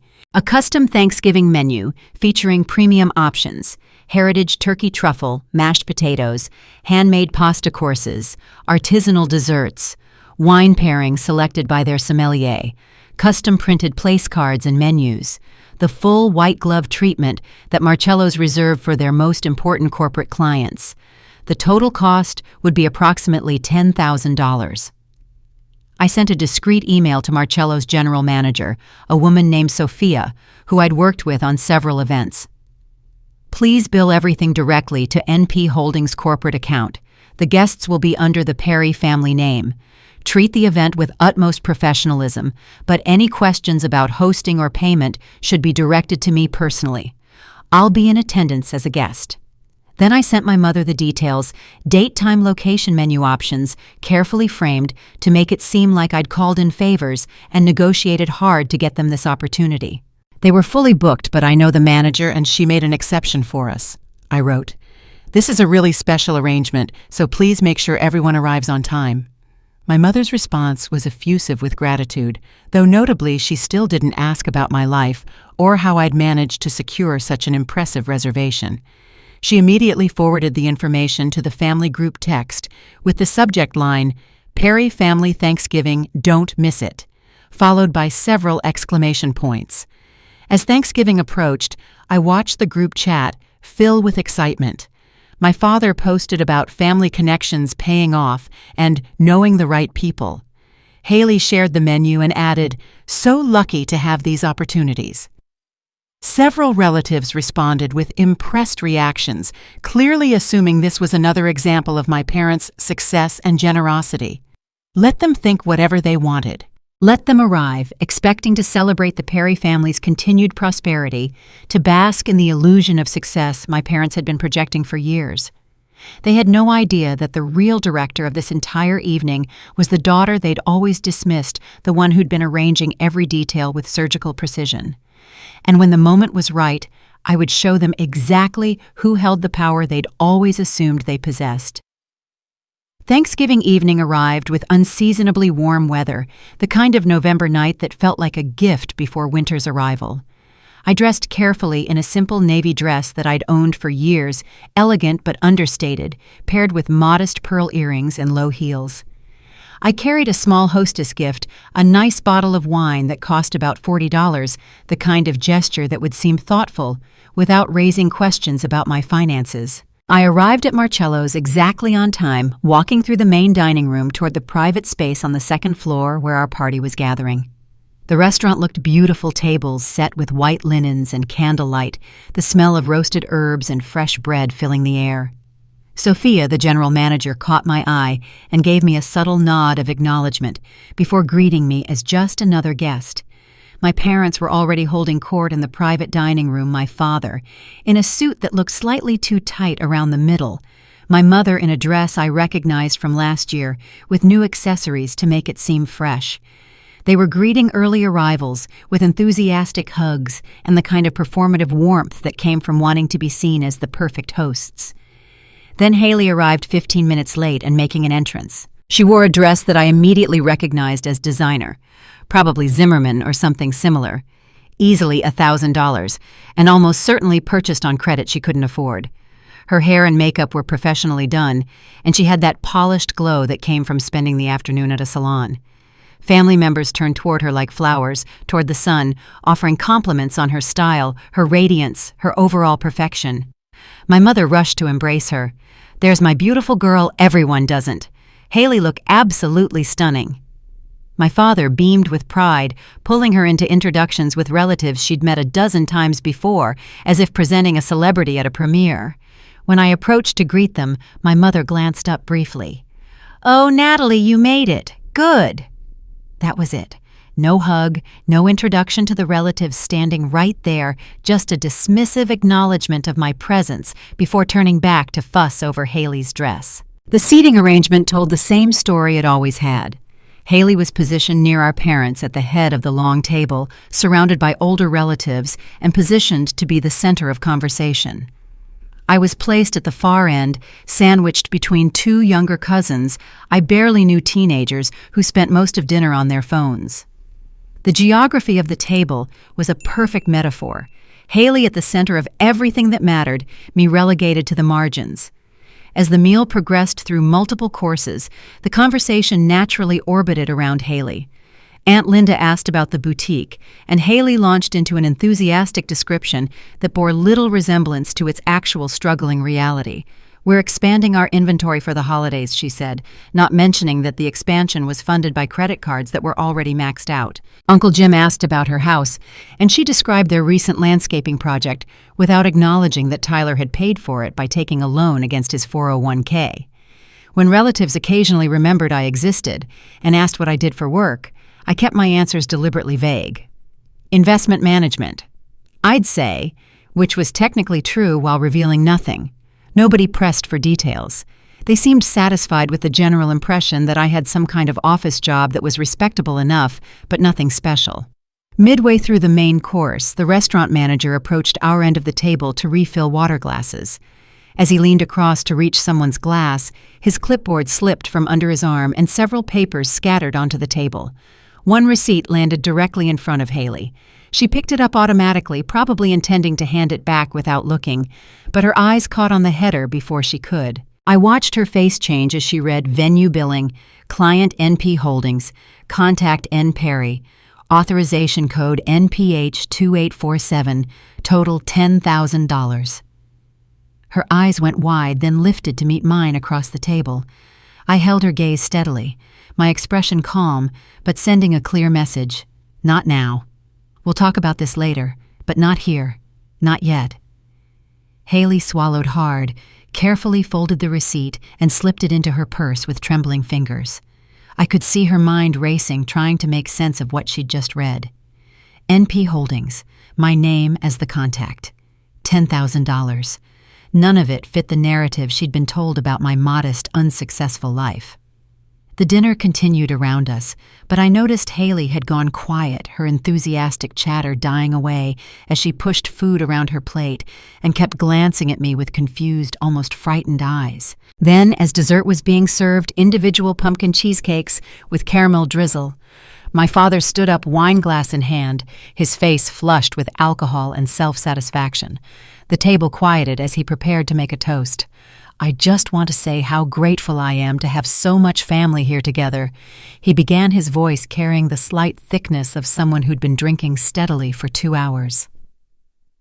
"And I especially want to recognize my beautiful daughter Haley, who has built such an incredible life. Your boutique is thriving, you have a beautiful home, you've made such smart choices. You make us so proud every single day." Haley's smile looked strained, but she raised her glass in acknowledgement. Then my father's gaze slid toward me, and something cruel flickered in his eyes. "And of course we can't forget Natalie." Awkward chuckles rippled around the table. "Still figuring things out at 40, but hey, not everyone blooms at the same time, right? Some people are just late developers." The laughter grew a bit louder, more uncomfortable. "You're not even half your sister in terms of life achievements," he continued, warming to his theme, with the confidence of someone who'd had too much wine. "But I suppose you're doing your best with what you have. Can't all be winners, can we?" The words hung in the air like smoke from a gun. Several relatives shifted uncomfortably. Aunt Linda's smile froze. Haley's face went pale as she clutched her purse where the receipt was hidden, and I sat perfectly still for a moment, letting the insult settle, letting everyone absorb what he'd just said in front of 25 witnesses. Then I calmly set down my wine glass, the crystal making a soft clink against the table that somehow cut through the nervous laughter. I looked directly at my father, my voice quiet, but carrying across the suddenly silent room. "Then tell her to pay for tonight's $10,000 dinner." I said, my voice quiet, but carrying across the table with perfect clarity.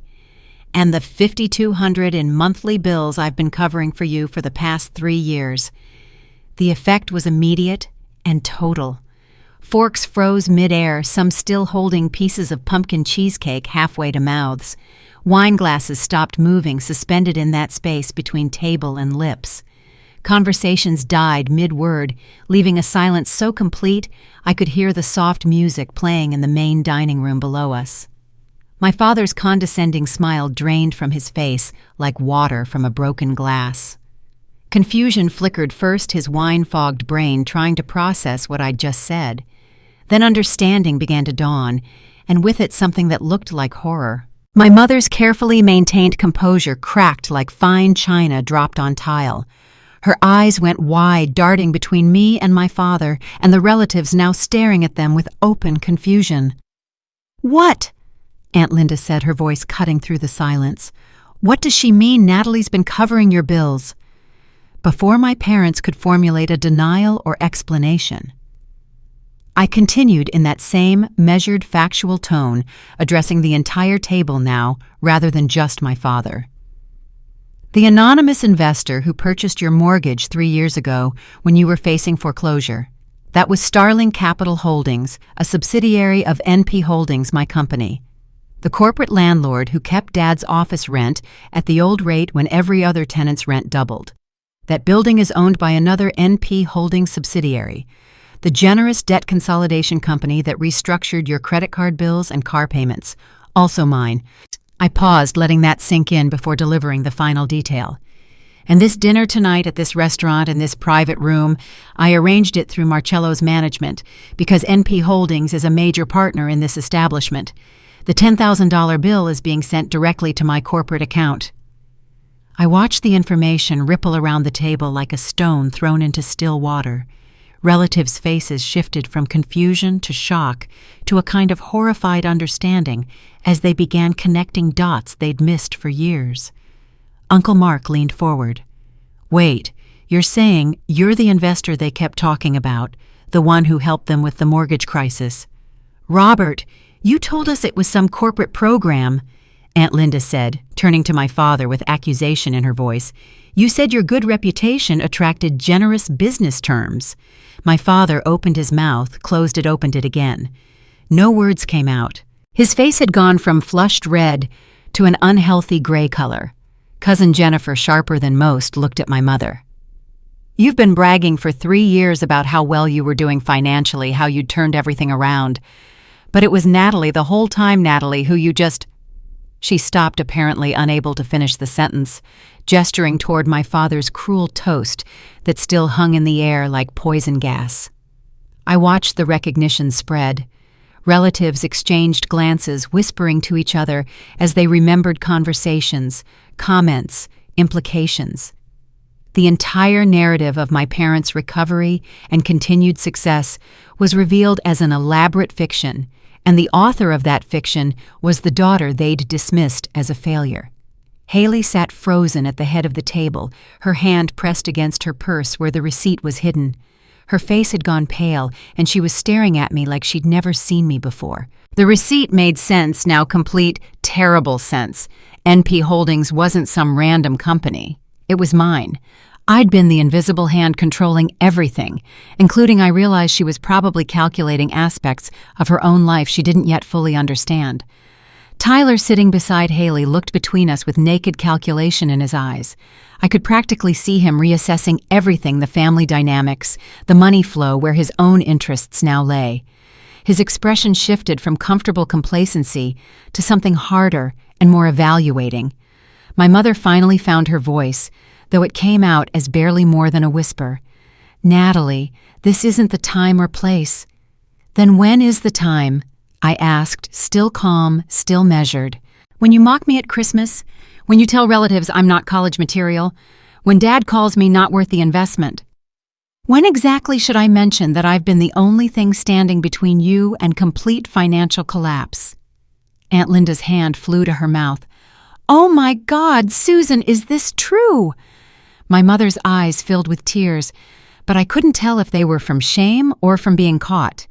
My father's jaw worked soundlessly, his hands gripping the edge of the table so hard his knuckles had gone white. The room held its collective breath, waiting to see what would happen next. Every eye was on my parents, waiting for a response, an apology, an acknowledgement, something that showed they understood the magnitude of what they'd done, taking my help while treating me like worthless.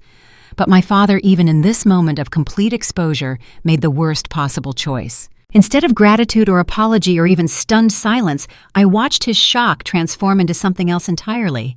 His face flushed red again, but this time with rage rather than whine. His pride, wounded and cornered, lashed out in the only way it knew how. And what he said next would ensure that there was no going back, no reconciliation, no path forward except the one I'd already decided to take.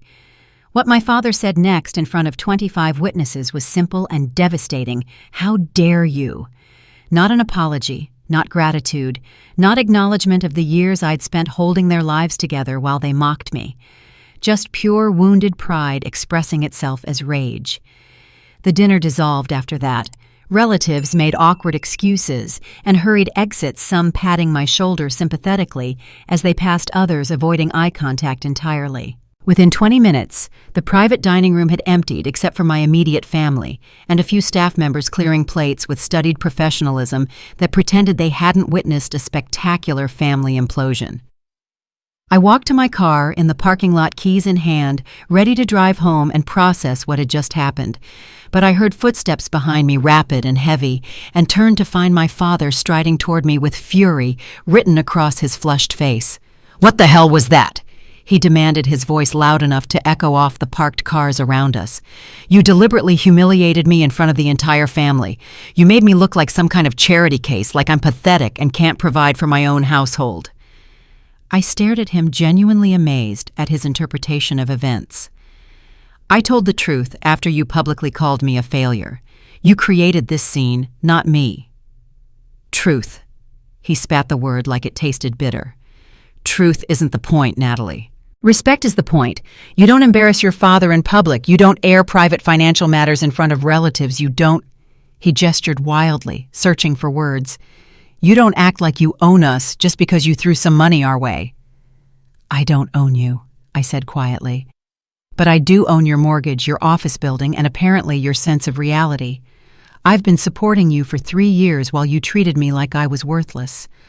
All I did tonight was stop pretending. If you wanted to help, you should have done it quietly. You didn't need to make a scene, didn't need to—" He stopped, his breathing heavy, and I realized with cold clarity that he genuinely believed I was the problem here. Not his decades of cruelty, not his public insult tonight, but my decision to stop hiding the truth. Before I could respond, my mother appeared, having followed us out. Her eyes were red from crying, mascara smudged, and her hands trembled as she reached for my arm. "Natalie, please," she said, her voice shaking with emotion. "Please don't punish the whole family over a few words. Your father has a bad habit of joking inappropriately when he drinks, you know that. He didn't mean it the way it sounded." I looked at her, at this woman who'd chosen comfort over protecting her own daughter for 40 years, and felt something inside me go very cold and very clear. "A few words," I repeated. "Mom, this isn't about tonight. This is about 40 years of being told I wasn't good enough, wasn't worth investing in, wasn't even half as valuable as Haley. This is about you watching it happen and saying nothing." "But you're stronger than that," she insisted, and I almost laughed at the manipulation. "You've always been strong. Be the bigger person here. Don't let pride destroy this family." "Is Dad going to apologize?" I asked. "Is he going to acknowledge what he said was cruel and wrong?" My mother's eyes slid away from mine.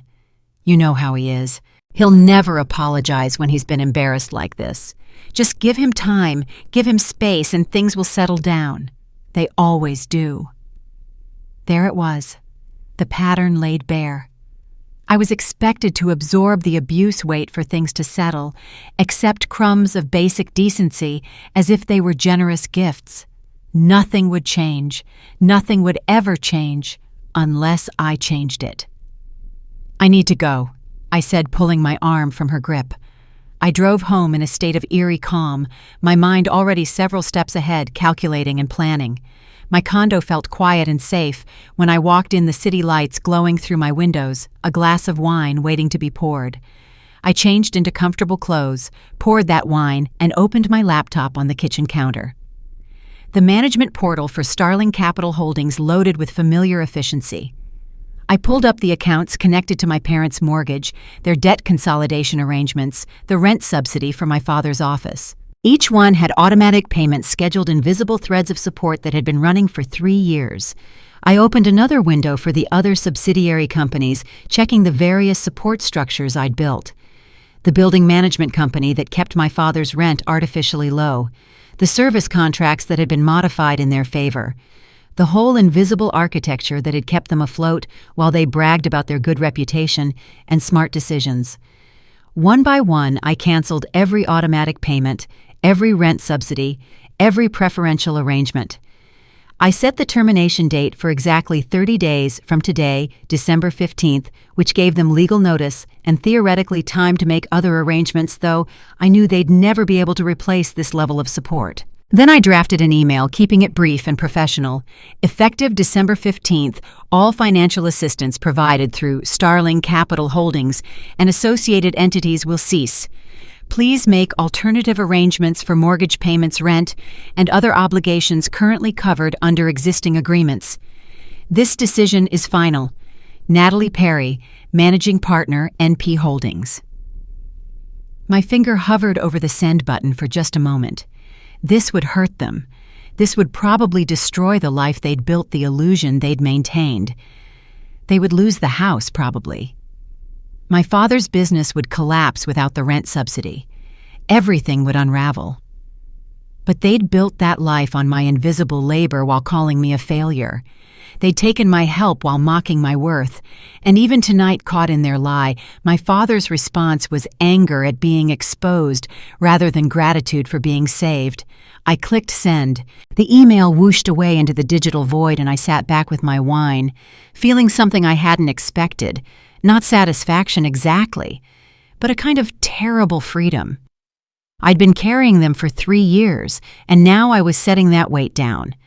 What I didn't fully understand yet was how deep my financial web had become entangled with theirs, or how desperately they would react when reality came crashing down. I thought cutting the money would be the end of it, a clean break that would force them to finally face consequences. I had no idea that this was just the beginning. I thought I understood the extent of my involvement in my family's finances, but the 3 weeks following my email revealed how deeply entangled everything had become. The consequences didn't arrive all at once. They cascaded each notice, triggering the next like dominoes falling in slow motion. The first certified letter arrived at my parents' house on a Monday. Starling Capital Holdings, professional and impersonal, informing them that the mortgage modification terms negotiated 3 years ago would expire on December 15th and revert to the original payment schedule. Their monthly payment would jump from $1,400 to $2,800 effective immediately. The letter was perfectly legal, included all required notices, and gave them exactly the 30 days I'd promised. 2 days later, my father's office building management sent a lease renewal notice. Market rate rent for his space was now $6,300 monthly, triple the subsidized $2,100 he'd been paying. The notice explained that the previous owner had offered below-market rates, but new ownership had conducted a rent review and needed to align all leases with current market conditions. Again, perfectly legal. Again, devastating. Throughout that same week, credit card companies that had been accepting minimum payments under debt management agreements suddenly sent notices demanding full payment of outstanding balances. The consolidation program they'd been enrolled in, which I'd quietly funded, had been terminated, and now they owed the full amounts. Combined across 4 cards, the total came to just over $32,000. Then Haley received her notice. A debt collection company now held her boutique's business loan $87,000 in outstanding principal and interest, and was demanding immediate payment, or they would begin foreclosure proceedings on the business assets and personal guarantees. The letter was harsh and impersonal, the kind that debt collectors send to pressure quick payment. My phone began ringing almost immediately, though I let every call go to voicemail. I couldn't bring myself to answer, wasn't ready for the confrontation, needed space to process what I'd set in motion. The messages piled up, and I listened to them once each evening, documenting the evolution of my father's response. The first few messages were demanding, his voice tight with controlled anger. "Natalie, call me immediately. We need to discuss this situation you've created. This is unacceptable." Still maintaining the pretense that he held authority, that I owed him explanations. By the end of the first week, the messages had shifted to accusations. "This is blackmail, Natalie. You're using money to manipulate and control us. I've spoken to a lawyer, and what you're doing is illegal. You can't just cut off support and destroy people's lives because your feelings got hurt." The threats escalated. "I'm going to make sure everyone knows what kind of person you really are. The whole family, the whole community. You think you're so successful, I'll expose you for the vindictive, jealous person you've always been. You're trying to destroy this family out of spite." What struck me listening to message after message was what he never said. Never an apology, never an acknowledgement of the decades of cruelty or even the specific insult at Thanksgiving that had triggered this. Never a question about whether there might be a path to reconciliation. Just demands, threats, and accusations, as if he was the victim and I was the aggressor. My mother's messages were different, but equally manipulative. Crying, begging, painting pictures of impending disaster. "We're going to lose the house, Natalie. Your father's business will collapse. Haley's dream will be destroyed. Is this really what you want, to tear apart your own family?" But it was a message from my accountant that changed everything. I'd requested a final detailed accounting from the LLC that had purchased my father's various debts years ago, wanting complete documentation of every dollar I'd spent on my family's behalf. The report arrived as a thick PDF attachment, and I spent an evening going through it line by line.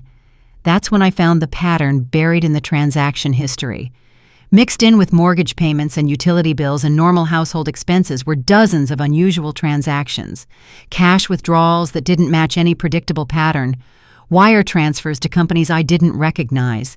I started researching the recipient names, and my stomach turned cold. DraftKings, BetMGM, offshore gambling sites in Malta and Gibraltar. Over the past 2 years, my father had siphoned approximately $85,000 of the money I'd provided, money meant to save their house, to keep them stable, into online gambling and sports betting. I pulled up more detailed records tracking the amounts and timing. 3,000 here, 7,000 there, small enough to avoid immediate detection, but adding up to staggering totals.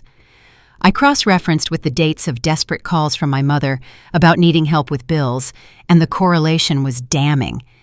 He'd gamble away thousands, they'd fall behind on obligations, she'd call me in crisis, and I'd provide more support that would partially disappear into his addiction. The money I'd given to help my family had been funding my father's gambling habit, while he publicly mocked me as a failure. I sat in my condo staring at the numbers until they blurred, feeling something shift from hurt to cold, analytical clarity. This wasn't a family in temporary financial trouble that needed a hand up. This was addiction and dysfunction and systematic deception, and I'd been an unknowing enabler, providing resources that fed the very problems I thought I was solving. The Christmas confrontation I'd been vaguely considering suddenly took on different dimensions. This wasn't just about demanding respect or proving my worth. This was about breaking a cycle of addiction and abuse that had poisoned my family for years. If I simply restored the money, I'd be enabling his gambling funding, his destruction of their financial security, making myself complicit in the harm. Sometimes the most loving thing you can do for people is let them hit bottom, let them face the full consequences of their choices, even if it means watching everything collapse first. My father needed to lose everything before he could begin to address what was really broken, and I needed to stop saving him from himself. The realization was both terrible and freeing. I wasn't the villain in this story. I was the only one clear-eyed enough to see that rescue without accountability wasn't help. It was just prolonging the inevitable crash. For 2 weeks, I let their calls and messages pile up unanswered, while I prepared for what needed to happen next. Then on a Wednesday evening, I sent a single email to all 3 of them, my parents and Haley, with a message that was brief and non-negotiable. If you want to discuss financial matters, meet me at my office, 2 p.m. this Friday, address below. The address I provided was the building where NP Holdings had its headquarters, a sleek glass and steel structure in the heart of the financial district that they'd never had reason to visit. I gave no other details, no preview of what the meeting would entail, just the time and place. Friday afternoon arrived cold and clear. From my office window on the 7th floor, I watched them arrive separately, my father's aging sedan pulling into visitor parking with aggressive speed, my mother's car arriving moments later, and finally Haley in the newer vehicle that was probably financed beyond her means. They met in the lobby. I imagined my father already angry and defensive, my mother anxious and pleading, Haley quiet and trying to process everything that had happened since Thanksgiving. The receptionist called up to let me know they'd arrived, and I told her to send them up. I pictured them in the elevator, rising 7 floors in uncomfortable silence. My father probably rehearsing whatever confrontation he'd planned, my mother wringing her hands, Haley watching the floor numbers climb with growing apprehension. The elevator doors opened directly into our reception area, and I knew the exact moment they saw it because my assistant messaged me. They just arrived and looked completely shocked. The frosted glass doors bore etched letters that were impossible to miss: NP Holdings, Natalie Perry, managing partner. Not employee, not coordinator, not the vague event planning job they'd imagined. Managing partner, my name in permanent glass and metal, announcing ownership and authority. My assistant Marcus greeted them professionally and led them through the office toward the conference room where I waited. I'd deliberately chosen a route that would take them past the operations areas, through the open floor plan where young analysts worked at standing desks with multiple monitors, past conference rooms, with glass walls where I could see our acquisitions team presenting property valuations on large screens alongside the wall, displaying framed photographs of NP Holdings properties.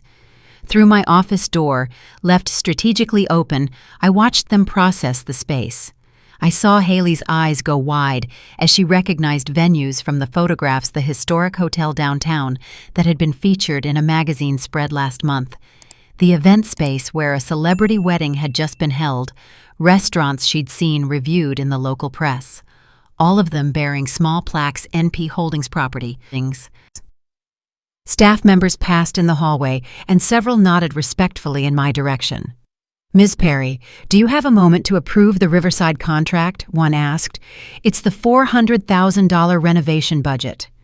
Another stopped to update me on a deal in progress. "The sellers accepted our offer on the Belmont property. We're moving to due diligence." I watched my father's face as he absorbed these interactions, watched his bluster and anger deflate, as he realized he was completely out of his depth. This wasn't some small office where his daughter pushed paper. This was a sophisticated operation, managing millions in assets, and I was clearly the one running it. Marcus showed them into the large conference room where I was waiting, the one with floor-to-ceiling windows, offering a panoramic view of the city skyline. I'd set up 3 folders on the polished table, each one thick with documentation, and I remained seated as they entered a subtle power move that put them in the position of coming to me rather than the other way around. "Please sit down," I said, gesturing to the chairs across from me. They sat, my father reluctantly, his jaw tight with barely controlled anger. My mother's hands trembled as she placed her purse on the table. Haley sat very still, her eyes moving between me and the folders, clearly trying to reconcile the sister she thought she knew with this woman in this office, commanding this much obvious authority. "I thought it was time we had an honest conversation," I said, sliding the folders across to them. "These contain complete financial records of every dollar I've provided over the past 3 years. Mortgage support, rent subsidies, debt payments, bill coverage. The total comes to $187,000. I watched my mother's hand fly to her mouth. My father opened his folder but didn't seem to actually see the pages, his eyes unfocused with shock. "You've been calling me a failure for 40 years. I continued, my voice calm and factual. "You told relatives I wasn't college material. You said I wasn't worth investing in. You publicly mocked me at Thanksgiving in front of 25 people. And the entire time, I was the only thing standing between you and financial collapse." My mother started crying quietly, tears running down her face and dripping onto the papers in front of her. My father's face cycled through emotions, shame flickering briefly before being replaced by anger, then calculation, as if he was searching desperately for some angle to regain control of this situation, some way to turn this around and make himself the victim again. Haley just stared at the numbers, her finger tracing down the columns of payments, her face growing paler as the magnitude became real and undeniable. "There's one more thing you should know," I said, pulling out a final document and sliding it across the table. "This is a property deed. NP Holdings doesn't just own the building where Dad's office is located. We also hold majority partnership in the event management company that subcontracts 60% of your current business, Dad. And we hold liens on 2 of your 3 remaining client contracts as part of a business loan restructuring you agreed to 2 years ago." My father's head snapped up, his eyes finally focusing with sharp clarity. "What are you talking about? I never agreed to." "You signed the papers," I said. "You needed capital to cover operating expenses, and Starling Capital provided it. You just never asked who owned Starling Capital." The realization crashed over him visibly. He didn't just owe me money. I didn't just own his mortgage. I owned the very ground his business stood on, the contracts that generated his income, the infrastructure of his remaining professional life. And now he understood that when I chose to stop supporting him, I wasn't just cutting off charity. I was pulling every foundation stone out from under everything he'd built, everything he thought he'd built himself. I let the silence after that revelation settle for a moment before spreading additional documents across the polished conference table, creating a visual map of interconnected relationships that told a story my father had never bothered to understand. Each page represented another thread in the web I'd quietly woven around his business over the years. "Let me show you the complete picture," I said, arranging the document so they could all see. "This is the commercial building where your office is located, Dad. NP Holdings acquired it 4 years ago as part of a portfolio purchase. This document shows our majority partnership in Summit Event Management, the company that provides about 60% of your current consulting contracts. And this is Prestige Catering, which services the corporate events you coordinate. We acquired them 3 years ago." I watched understanding spread across my father's face as the pieces connected, the hospitality network I'd been building for 15 years. The hotels, venues, restaurants, catering operations, event spaces had gradually become the invisible infrastructure, supporting his supposedly independent business. He'd been working inside my empire without ever realizing it. "You've been operating on ground I own," I continued, keeping my voice measured and professional. "The rent relief you thought was good luck. That was me keeping your rate low. The steady contract flow from Summit. That's because I instructed our partnership to continue working with you. The catering discounts, my company policy. Everything you thought you'd built on your own has been supported by the daughter you called worthless." My mother was crying openly now, not bothering to wipe away the tears that streaked her makeup. Haley sat frozen, her eyes moving between the documents and my face like she was seeing me for the first time. My father's jaw worked soundlessly, his hands gripping the table edge, and I could see him trying to find some angle, some way to regain control of this conversation and reassert his authority. "So here's what happens next," I said, pulling out 2 final folders, one blue, one red. "You have a choice. This is not a negotiation, but it is a genuine offer." I opened the blue folder first. Option A. You acknowledge the harm you've caused. You agree to clear specific boundaries, no more public humiliation, no more dismissive comments about my life or career, no more using me as a negative comparison to Haley. You attend financial counseling, Dad, specifically for the gambling addiction that's cost you $85,000 of the money I provided to help this family. I'll continue modified support on a transparent month-to-month basis with full accountability. You'll know where the money comes from, and I'll know where it goes. We build a healthier relationship based on honesty and mutual respect. I opened the red folder. Option B. I immediately end all support and preferences.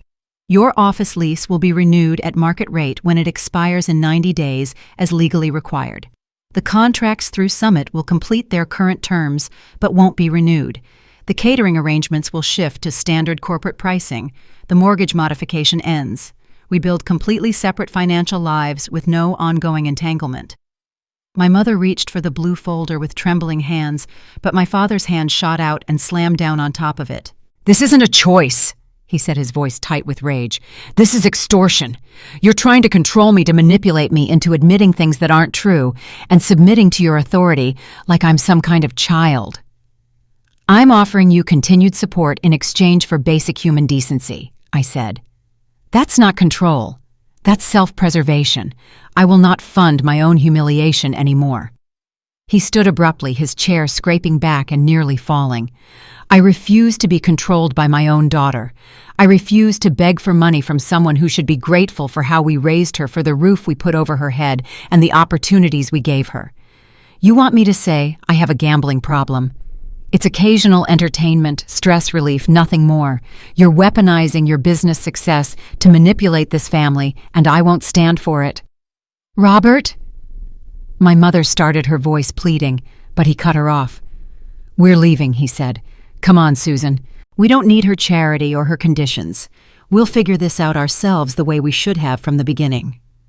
My mother looked between us, her face a mask of torn loyalty and desperation. I could see her survival instinct warring with decades of deferring to her husband's decisions, decades of choosing the path of least resistance over what was right. For just a moment, I thought she might stay, might choose differently this time. But she stood gathering her purse with shaking hands and followed him toward the door. "I'm sorry," she whispered as she passed my chair, though I couldn't tell if she was apologizing for leaving or for everything that had come before. The conference room door closed behind them with a soft click, leaving just me and Haley in the sudden silence. She hadn't moved, was still staring at the documents spread across the table, her finger tracing the numbers like she was trying to make them make sense. "Haley," I said quietly, "you can go if you want. This doesn't have to involve you." She looked up at me, and I saw something in her expression I'd never seen before, not jealousy or dismissiveness or the smug superiority of the golden child. It was fear, yes, but also something that looked like dawning clarity. "The boutique," she said, her voice barely above a whisper. You said in one of these documents that you hold the debt on my boutique. When did that happen? How did that happen? I took a breath, preparing to answer, knowing that what came next would either drive her away like our parents or create the first honest connection we'd ever had. But that conversation would have to wait, because as I sat in that conference room with my sister, my parents' rejection still echoing off the glass walls, I was already planning what came next. A Christmas dinner that would force them to face the complete truth about who I'd become and what they'd thrown away. Whether they were ready or not, the final confrontation was coming, and this time I wouldn't let pride or family obligation stop me from showing them exactly who held the power they'd always assumed belonged to them. 3 days after the office confrontation, my doorbell rang at 8:30 in the evening, unusual because my building required visitors to be buzzed up from the lobby. I checked the video intercom and saw Haley standing in my hallway and realized the concierge must have recognized her and let her through. She looked nothing like the polished golden child who'd floated into Thanksgiving dinner.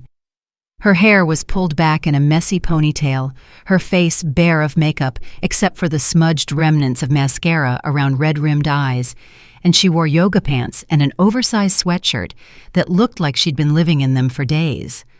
When I opened the door, she just stood there for a moment, not moving. "I've been sitting in my car outside for 20 minutes, she said, her voice hoarse. I kept starting to leave, then making myself stay. I almost left 4 times. I stepped back, holding the door open. "Come in." She walked past me into the condo, and I could feel the nervous energy radiating off her. I gestured toward the couch, and she sat on the edge of it, perched like she might bolt at any second. I poured 2 glasses of wine without asking if she wanted one and sat in the armchair across from her. "I don't know where to start," she said, accepting the wine with shaking hands. "Start anywhere." And then she broke. Not crying yet, but something deeper, a complete collapse of the performance she'd been maintaining for years. "My life is falling apart, Natalie. Everything you saw at Thanksgiving, everything Mom and Dad brag about, it's all a lie. The boutique is $130,000 in debt. I haven't turned a profit in 18 months. I can't pay my employees anymore, so I'm working 7 days a week alone, and I still can't make the numbers work." She took a gulp of wine, her hands trembling. "And Tyler, my perfect husband, my perfect marriage, he's leaving me. Or maybe he's already left, I don't even know. He's been staying at his friend's place for the past 2 weeks. Do you know what he said when I told him about the debt? He said he only married me because he thought I came from money, because Dad always talked about his business success and the family's connections. Now that he knows it was all smoke and mirrors, I'm just another broke girl with daddy issues." The tears came then streaming down her face. "I have nothing real, no actual business skills, no money, no marriage, no talent that I didn't just coast on while other people did the real work. I'm 35 years old, and I finally understand that I've never actually accomplished anything on my own." Détente, Puskuli. DMBI. I sat very still listening, feeling a complicated tangle of emotions I couldn't fully sort through. Old resentment, unexpected sympathy, and something that felt almost like kinship in shared damage. "I need to tell you something else," Haley continued, forcing herself to meet my eyes. "I always knew Mom and Dad treated you unfairly. I saw it happening my entire life. Every time they compared us, every time they dismissed your achievements while celebrating my mediocre ones, every time they made you feel small, I saw it, and I said nothing." She wiped her face with the back of her hand. "Worse than saying nothing, I enjoyed it. I liked being the special one, the golden child, the daughter they were proud of. It felt good to be praised, and I didn't want to lose that by standing up for you or questioning why you were being treated differently. I laughed at jokes at your expense. I let them use me as a weapon against you, as proof that you weren't good enough. And I never, not once in 40 years, told them to stop or stood up for my own sister." The honesty was brutal and necessary, and I respected her for not making excuses or trying to soften it. "I was complicit in everything they did to you," she said. "And I'm sorry. I'm so sorry." We sat in silence for a long moment, the city lights glowing through my windows, the weight of decades of dysfunction settling between us. "You were damaged by them too," I said finally. "Just in a different way." They taught you that your worth came from being better than me instead of from your own genuine qualities. They set us against each other instead of letting us be sisters. Haley nodded, fresh tears falling. I don't know how to fix any of this. The business, the marriage, the relationship with you. I don't even know where to start. I took a sip of wine, considering. The marriage might not be fixable, and honestly, it doesn't sound like it's worth fixing if Tyler only valued you for money you never actually had. The business, that's complicated, but there might be a path forward if you're willing to do real work instead of performing success. And us? She asked quietly. I think we start with honesty, I said. Complete honesty going forward. No more performing, no more playing the roles they assigned us. And you need to decide whose side you're on. Are you still going to be their golden child and let them use you against me? Or are you ready to step out of that role, even if it costs you their approval? Haley set down her wineglass and looked at me with something that felt like resolve. I'm ready to step out. I'm ready to stand with you, whatever that means. We talked for another 2 hours that night, sketching out what a genuine sister relationship might look like and what kind of business partnership could help Haley build something real, rather than just another pretty facade. By the time she left close to midnight, we had the rough outline of an agreement Haley would work for. It would learn actual business skills under my mentorship, would accept accountability and transparent terms rather than handouts. And we had the beginning of a plan for Christmas. A dinner that would reveal not just my financial power, but the complete truth about our parents' dysfunction, their lies, and the cycle of abuse and favoritism that had poisoned our family for generations. If our parents refused to face reality on their own, we would force them to face it in front of everyone who mattered. And this time, Haley would stand beside me instead of against me. The alliance felt fragile and new, but it was real. And together, we would make sure that this Christmas the truth finally came to light. Planning the Christmas dinner felt different from planning Thanksgiving. This time I wasn't reacting to their manipulation. I was orchestrating a reckoning with surgical precision. And this time I had Haley working alongside me instead of against me. The venue selection was the easiest decision. The Whitmore estate had been one of my proudest acquisitions, a historic mansion from the 1890s that NP Holdings had purchased 18 months ago for $8.2 million. We'd invested another $2 million in careful renovation that preserved the original architecture while adding modern amenities, updated kitchens, climate control accessibility features, all invisible to guests who saw only soaring ceilings, original crown molding crystal chandeliers, and the kind of old money elegance that impressed people my parents' generation. The estate had become one of the city's most exclusive event venues, with a 6-month waiting list for premium dates. But since I owned it outright, I could book Christmas dinner whenever I wanted. I arranged for the event to be presented as though it was hosted by a longtime client, technically accurate since I was both owner and client, which would allow my parents to save face initially while I set up the later revelation.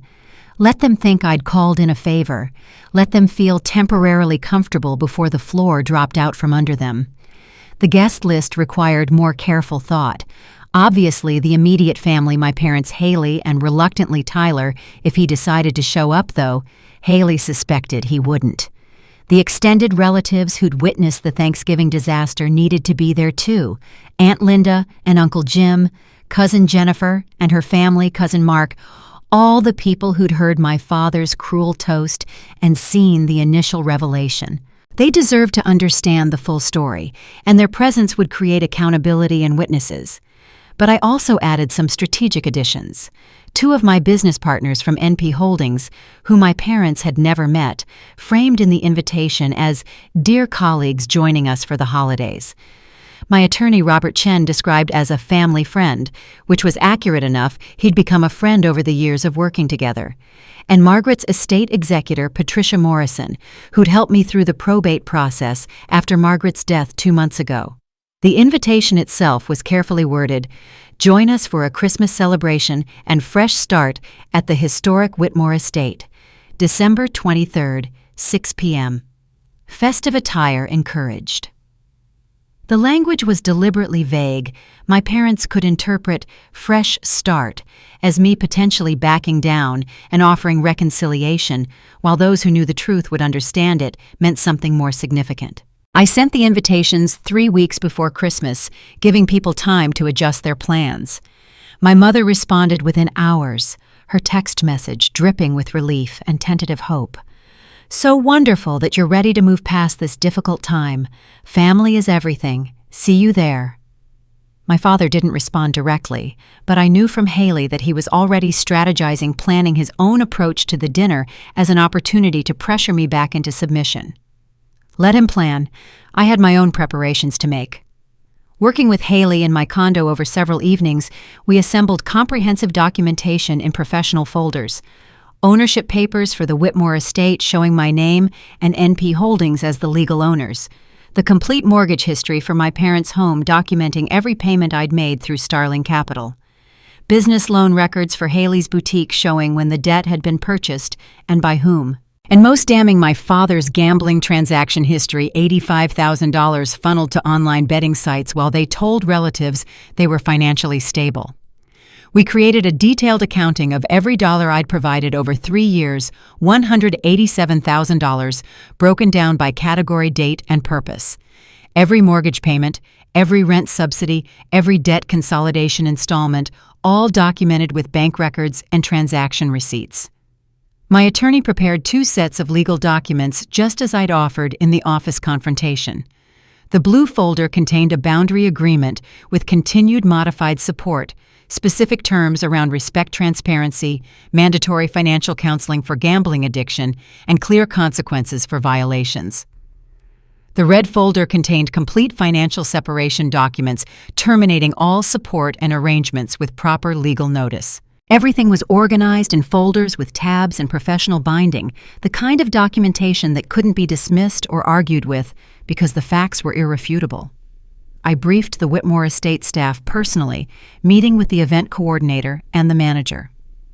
"There may be some family drama," I told them. "If anyone asks who's hosting this event or who's paying for it, direct all questions to me. And be prepared for potentially emotional moments. I need you to remain professional and discreet no matter what happens." They nodded, accustomed to handling difficult events, though they probably couldn't imagine exactly what I had planned. As Christmas approached, I received updates from Haley about our parents' preparations. They'd apparently decided this dinner was their opportunity to pressure me into restoring financial support by leveraging family sentiment and the holiday spirit in front of witnesses. My father was rehearsing speeches about family duty and forgiveness. My mother was planning to cry and appeal to my better nature. They thought they were walking into a negotiation where they held cards, the moral high ground of family, the sympathy of relatives, the social pressure of the Christmas season. They had no idea I held every card that mattered. The venue was mine, the evidence was documented, the witnesses were primed, and this time my sister would stand beside me instead of against me. This Christmas, the truth would finally be undeniable, whether my parents were ready to face it or not. While I was preparing my documentation and briefing the venue staff, my parents were conducting their own preparation, though I didn't learn the details until Haley started sending me updates in real time. The first message came on a Tuesday evening 10 days before Christmas. "At Mom and Dad's for dinner, they're planning strategy for the 23rd. This is awful. I'll tell you everything after." 2 hours later, my phone buzzed with a longer message. "Natalie, I just sat through the most disturbing conversation. Dad sees Christmas dinner as a battle he needs to win. He's not planning to apologize or acknowledge anything he's done. He's planning to manipulate you into restoring the money by using family pressure and holiday sentiment." She called me after she left their house, and I could hear the disgust in her voice as she described what had happened. "Dad was literally rehearsing speeches," she said. "He stood in the living room practicing these lines about the sacrifices we made raising you and how family is supposed to support each other through hard times. He's completely rewritten history in his mind. Suddenly, he was this devoted father who gave you every opportunity, and you're the ungrateful daughter who abandoned the family the moment they needed help." I listened, taking notes, feeling a cold clarity settle over me. "What about Mom?" I asked. "She's going along with it, but she's more calculating. She suggested they should take the high road and not mention money directly. Instead, they're planning to drop hints about their financial struggles, make it seem like they're on the verge of losing everything, and imply that you've cruelly abandoned them." Mom's practicing this whole wounded mother routine. Trembling voice tears the whole performance. She kept saying, "I just want my daughter back, like you're the one who left, rather than them pushing you away for 40 years. The manipulation was so transparent, it would have been almost funny if it weren't so calculated and cruel. "Here's what really got me," Haley continued. "Neither of them discussed actually changing their behavior or apologizing. Not once. The entire strategy is about getting access to your money again while maintaining their position of superiority. Dad literally said, 'We need to make her understand that supporting family is non-negotiable, but we can't look like we're begging. We maintain dignity and authority.'" Over the next week, Haley kept me updated on their planning. She attended another dinner where they refined their approach, and afterward she photographed text messages my father sent her outlining specific talking points. One message read, "Remember, we present a united front. If Natalie won't help family, everyone needs to see how selfish she's become. The relatives will pressure her if they understand what she's done to us." Another, "Your role is to look hurt, but hopeful. You're the loyal daughter who stayed close to family while Natalie chose money and career over relationships. Don't defend her, but don't attack either. Just be sad that the family is fractured." Haley forwarded each message to me as they came in, and I saved them all in a folder on my phone. The messages revealed something chilling. My father genuinely believed he was the victim in this situation. He'd constructed an entire narrative where he was the wounded party, the devoted father betrayed by an ungrateful daughter, and he believed it so completely that his manipulation felt righteous to him. "He has zero self-awareness," Haley told me during one of our planning sessions at my condo. "He actually said to Mom, after everything we did for her, supporting her through childhood, giving her a home, she throws it back in our faces the moment we need help. Like the 40 years of cruelty just didn't happen or didn't matter, or somehow don't count because they provided basic necessities." My mother's approach was more subtle but equally calculated. She practiced her lines in front of the mirror, Haley reported, the trembling voice, the strategic tears, the wounded mother who just wants her family back performance. She coached herself on when to look fragile, when to seem strong, but suffering how to imply abandonment without saying it directly. She told Dad that direct confrontation won't work with you anymore, Haley said. So instead, she's going for emotional manipulation through the other relatives. She wants Aunt Linda and the others to feel sorry for her, to see her as the victim of your coldness, so they'll pressure you on her behalf. The final message Haley forwarded came 2 days before Christmas. My father had texted her, "This dinner is our chance to fix this situation and restore normal family dynamics. Natalie has been calling the shots for too long. Time to remind her that parents don't answer to children no matter how much money they think they have. We'll get through to her one way or another." I read that message 3 times, feeling something settle into place. They were walking into Christmas dinner, expecting to manipulate me to use family sentiment and social pressure to force me back into the role of invisible supporter while they maintained their illusion of superiority. They had no idea that I had complete visibility into their strategy, that their manipulation attempt was documented, and would be exposed that the venue they thought was borrowed from my client was actually owned by me, or that Haley had switched sides and would stand with me instead of them.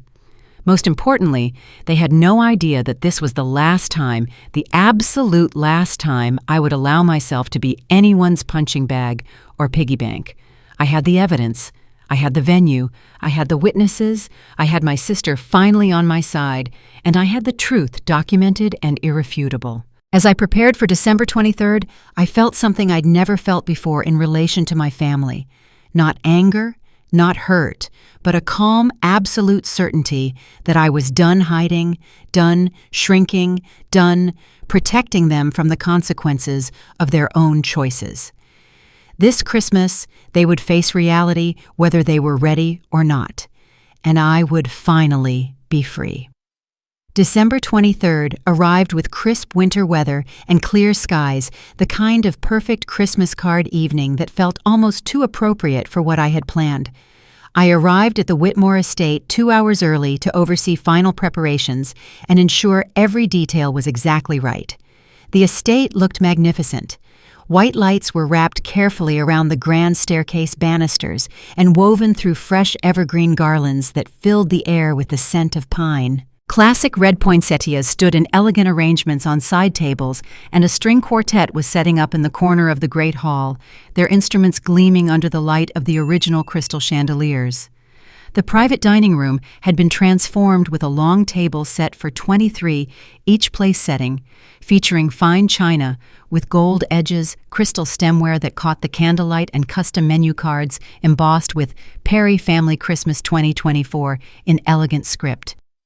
The atmosphere was warm and inviting, rather than ostentatious, the kind of understated luxury that spoke to old money and genuine taste, rather than trying too hard to impress.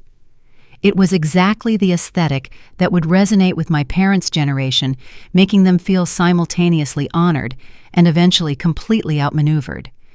Guests began arriving at 6, and I positioned myself near the entrance to greet them personally. Aunt Linda and Uncle Jim arrived first, their eyes widening as they took in the venue. I heard Linda whisper to Jim, "My God, this place must cost a fortune to rent. How did they manage this?" I introduced them to my business partners, David and Sarah, framing them simply as dear colleagues joining us for the holidays. Then came my attorney, Robert Chen, whom I introduced as a close family friend, which was technically accurate after years of working together. Patricia Morrison, Margaret's estate executor, arrived shortly after, elegant, in a deep green dress that complemented her silver hair.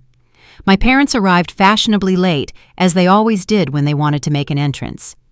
I watched them walk through the great hall, their eyes taking in the grandeur, and saw my father's expression shift into something calculated.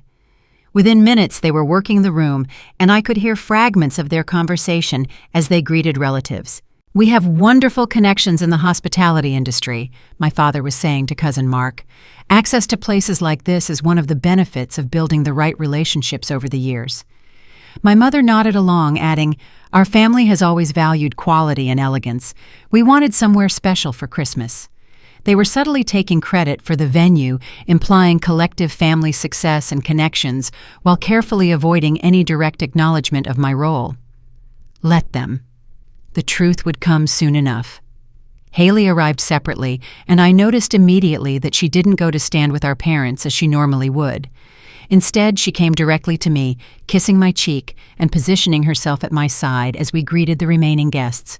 The symbolism wasn't subtle. She was physically declaring which side she'd chosen, and I saw my mother's eyes narrow with worry, shooting Haley questioning glances that my sister pointedly ignored. We moved into the dining room as the quartet began playing "O Holy Night," and I deliberately left the seating arrangements somewhat flexible, allowing people to choose their own places. Predictably, my parents took seats near the head of the table, positioning themselves as the unofficial hosts. I sat at the opposite end with Haley beside me, my business partners nearby, creating a clear visual division that several relatives seemed to notice with uncomfortable glances. The first course was served a butternut squash soup with sage cream, and conversation began flowing around the table. Aunt Linda asked me about my work, genuinely interested, but before I could answer more than a few words, my father interrupted from his end of the table. "Natalie's always been very focused on her career," he said, his tone making it sound like a character flaw. "Sometimes I think she prioritizes work over the more important things in life like family and relationships. Not everyone has Haley's natural balance." Several people shifted uncomfortably. Cousin Jennifer looked down at her soup. Uncle Jim cleared his throat but said nothing. I read that women who focus too much on careers in their 30s and 40s often regret not starting families. My mother added, her voice dripping with concerned pity. "It's such a shame when work becomes everything and you miss out on real fulfillment." Haley's hand found mine under the table, squeezing it in support. The main course arrived herb-crusted prime rib with roasted vegetables and truffle mashed potatoes, and I could feel the tension building as my father drank more wine, his face flushing, his voice getting slightly louder with each glass. He was working himself up to something following the script he'd rehearsed, waiting for what he thought was the perfect moment to make his move. I ate calmly, responding to questions with brief, polite answers, watching the dynamics play out exactly as I'd anticipated. My parents performing their roles as successful family patriarchs. The relatives uncomfortable but passive. Haley sitting visibly on my side of the invisible line that had been drawn down the center of the table. Then, as servers began clearing the main course plates in preparation for dessert, my father stood up, wine glass in hand, commanding attention the way he'd done at Thanksgiving. "I'd like to say a few words," he announced, and the table fell silent, all eyes turning toward him. I set down my fork and folded my hands in my lap, my heart beating steadily, knowing that whatever he said next would give me the perfect opening for everything I'd prepared. This was it. The moment where everything changed, where the truth finally emerged, where I stopped protecting them from reality. My father raised his glass, opened his mouth to begin his carefully rehearsed speech, and I waited with absolute calm for him to hand me the weapon I needed. My father stood at his end of the table, wine glass raised, commanding the attention he'd always believed was his birthright. The room fell silent, all eyes turning toward him, and I could see him savoring the moment, the patriarch holding court about to deliver what he thought would be a masterful performance.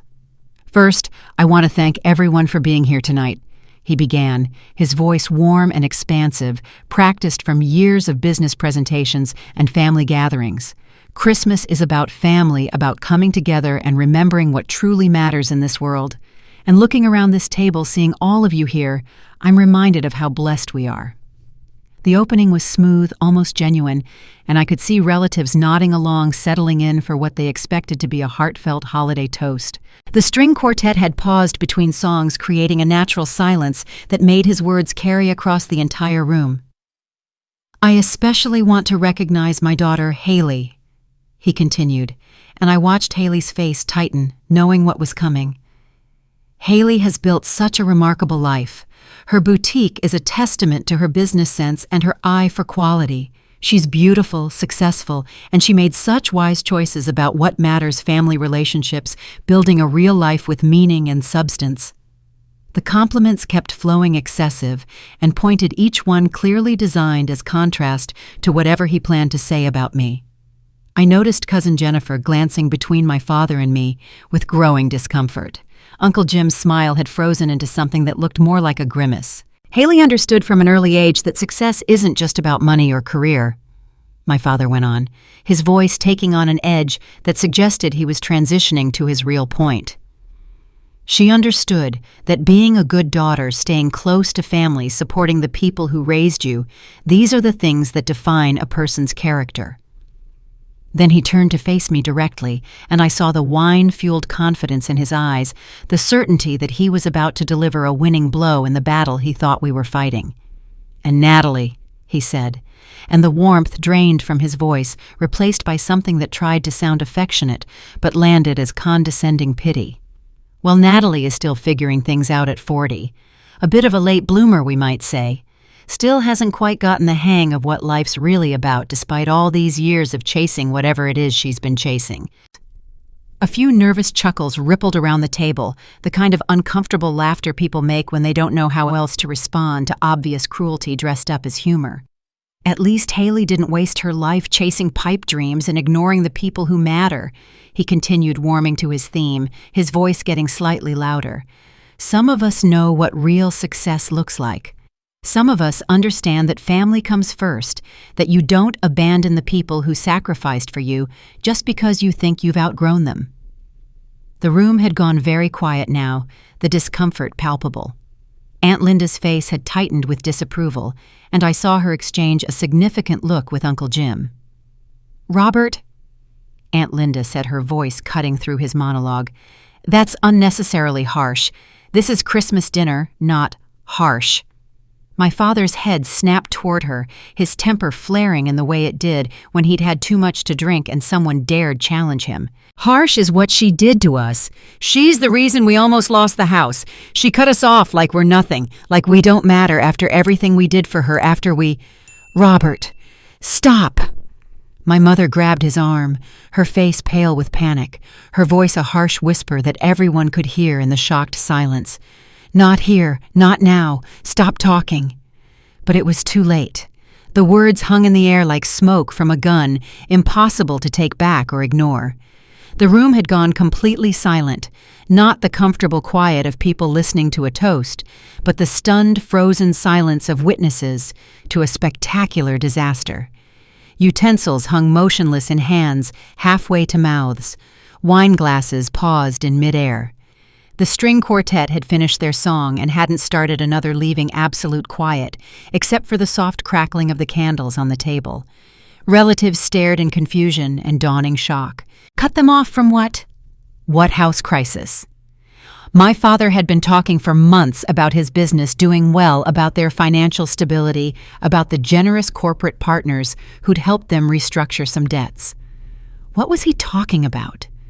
My father's face had drained of color as he realized what he'd just revealed, how his wine-soaked brain and stress-fueled anger had caused him to speak the truth he'd been desperately trying to hide. His mouth opened and closed soundlessly, searching for words that could somehow take back what he'd just admitted. My mother's hand was still on his arm, her knuckles white with the force of her grip, her face a mask of horror and desperation. She looked around the table at the confused, shocked faces of relatives, at the business associates I'd brought, who were watching with professional interest at the disaster her husband had just created. Haley sat beside me, her face sad but resolute, her hand finding mine under the table and squeezing it in support and solidarity. Tyler, sitting a few seats away from Haley, looked between all of us with naked calculation, clearly trying to figure out how this revelation would affect his access to money he'd thought the family had. And I sat perfectly still for a moment, letting the weight of his words settle over the room, letting everyone absorb what he'd just admitted, that I'd been supporting them, that there had been a house crisis he'd never mentioned, that I'd cut them off from something significant. Then I set down my wine glass with deliberate precision, the crystal making a soft clink against the china plate that somehow cut through the silence like a bell. I looked directly at my father, my voice quiet, but carrying across the entire stunned room with absolute clarity. "Cut you off from what exactly, Dad?" I didn't wait for my father to formulate an excuse or try to backpedal from what he'd just revealed. I stood slowly, deliberately, commanding the room's attention, not through volume or drama, but through the quiet, controlled authority that comes from absolute certainty. "Since you brought it up in front of everyone, Dad, let's be completely clear about what you're referring to," I said, my voice calm and measured, each word carrying across the silent dining room. "For the past 3 years, I have been the anonymous corporate investor who purchased your mortgage when you were 3 months behind and facing foreclosure. I've been the generous landlord keeping your office rent at $2,100 a month when market rate is $6,300. I've been the debt consolidation company managing your credit card bills and car payments, approximately $5,200 monthly, totaling $187,000 over 3 years. I watched the color drain completely from my father's face, watched relatives' eyes go wide with shock, watched my mother's hand fly to her mouth. "The reason you almost lost your house," I continued, "is because I stopped paying your mortgage after you stood up at Thanksgiving dinner in front of 25 people and publicly called me a failure who wasn't even half my sister. I stopped subsidizing my own humiliation." Aunt Linda made a small sound of shock. Uncle Jim leaned back in his chair, his expression shifting from confused to understanding to something that looked like anger directed at my father. Cousin Jennifer whispered something to her husband, and I could see the pieces clicking into place around the table. All those references to good luck with business terms, to generous corporate programs, to their financial recovery that had seemed too smooth to be real. "And since you seemed curious," I said, turning to address the entire table. "Now, I'll answer the question I asked at Thanksgiving. I paid for this dinner. This estate, the Whitmore estate that you've been subtly taking credit for all evening, is owned by NP Holdings, my company. We purchased it 18 months ago for $8.2 million. Tonight's event with the custom menu and wine pairings and string quartet costs $12,500 billed directly to my corporate account. I paused, letting that sink in, watching my father's expression cycle through denial and shock and something approaching horror. I also own the building where your consulting office is located, Dad, and I hold majority partnership in Summit Event Management, the company that provides approximately 60% of your current contracts, the professional network you thought you'd built independently.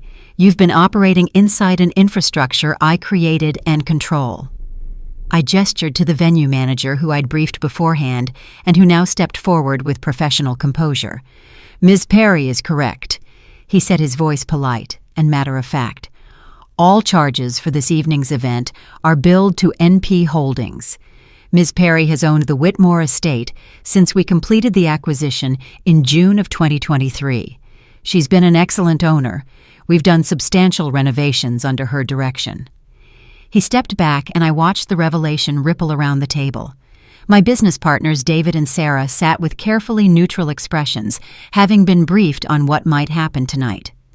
Patricia Morrison, Margaret's executor, nodded slightly, her face showing approval. Robert Chen. My attorney took notes on a small pad documenting everything as he'd agreed to do.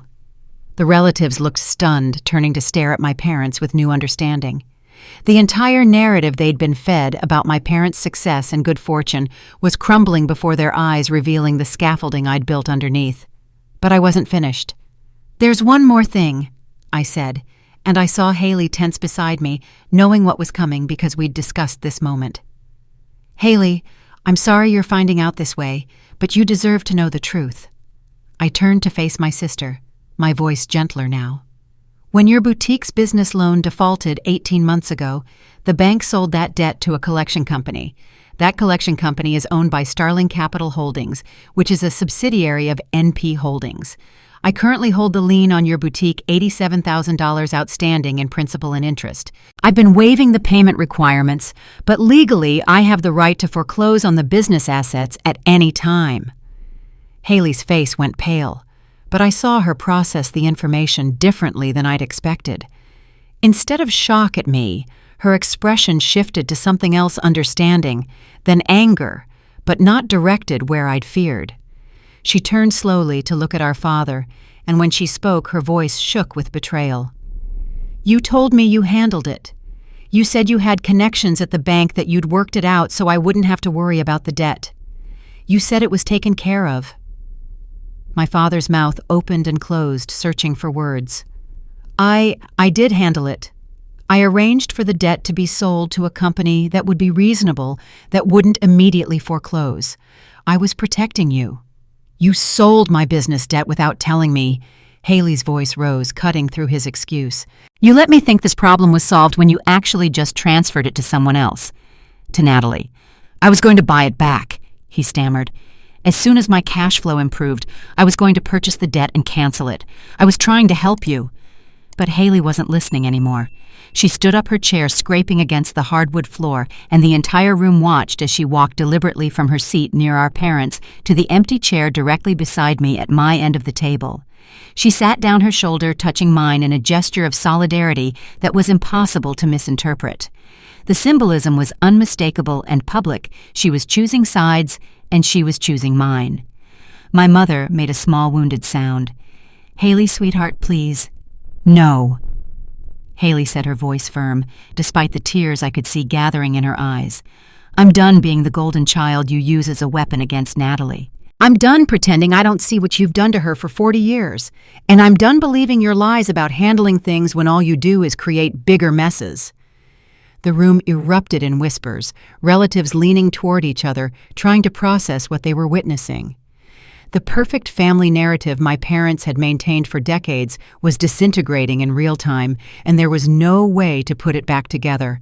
I reached under the table and squeezed Haley's hand, feeling her squeeze back, this tentative alliance between sisters who'd been pitted against each other their entire lives, finally becoming real and public.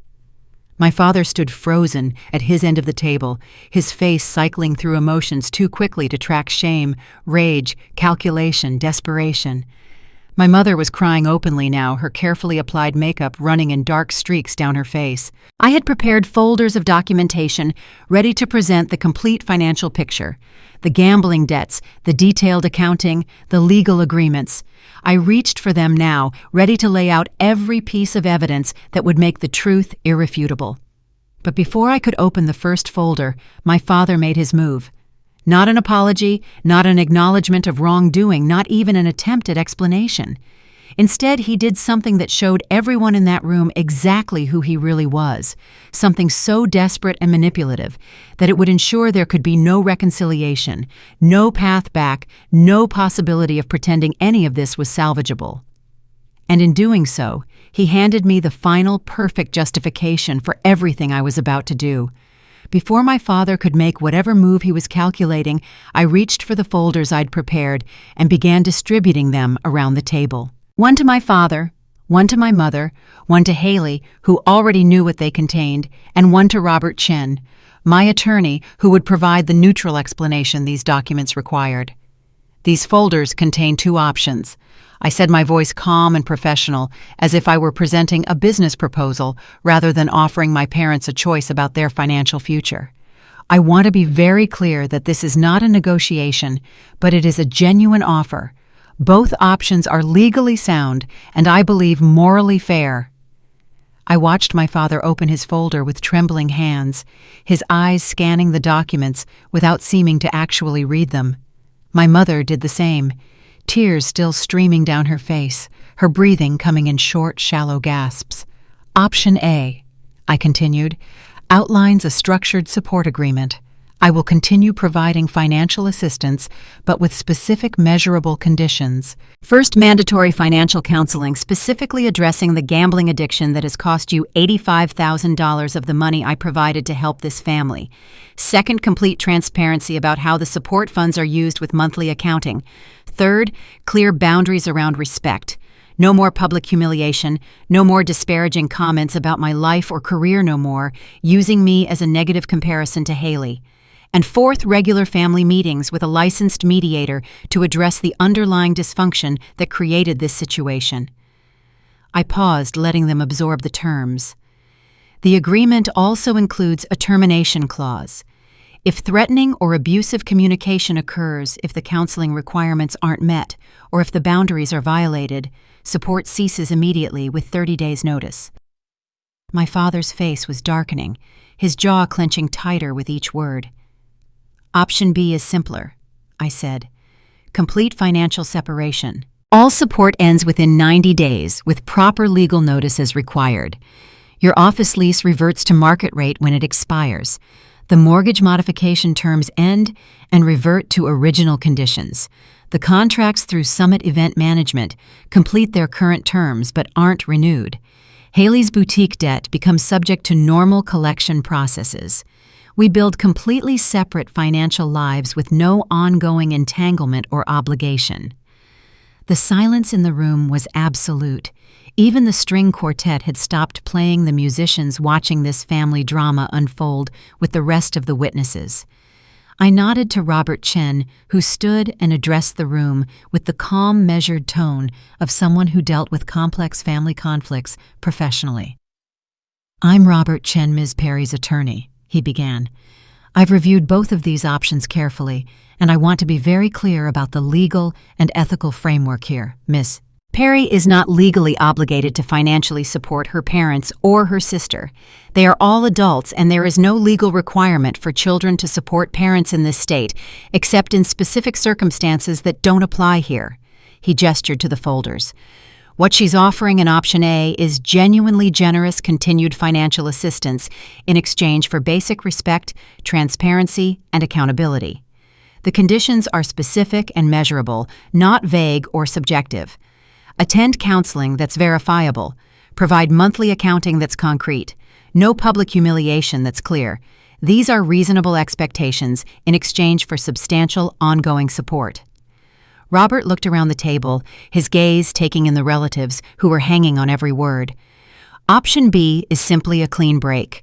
No one owes anyone anything. All parties go their separate ways financially. Neither option involves Ms. Perry taking anything from her family. She's merely deciding whether to continue giving and under what terms. The professional neutrality of his explanation made the reasonableness of my position undeniable. I could see it register on relatives' faces. This wasn't vindictive or cruel. This was someone setting healthy boundaries after decades of mistreatment.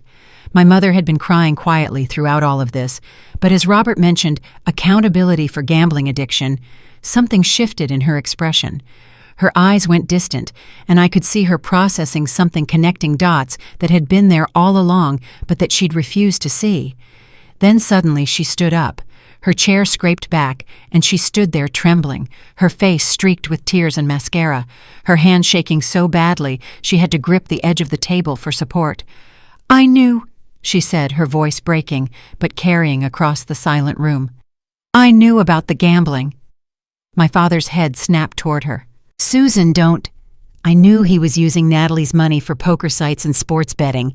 She continued, her words coming faster now, like a dam breaking. "I saw the charges on the credit card statements. I heard him on the phone with the betting companies at 2 a.m. I knew, and I said nothing because I was too afraid to confront him." She turned to look at me, and the anguish in her face was raw and real. "I knew he treated you terribly your whole life. I watched him compare you to Haley in ways that were cruel and unfair. I heard him tell relatives you weren't college material.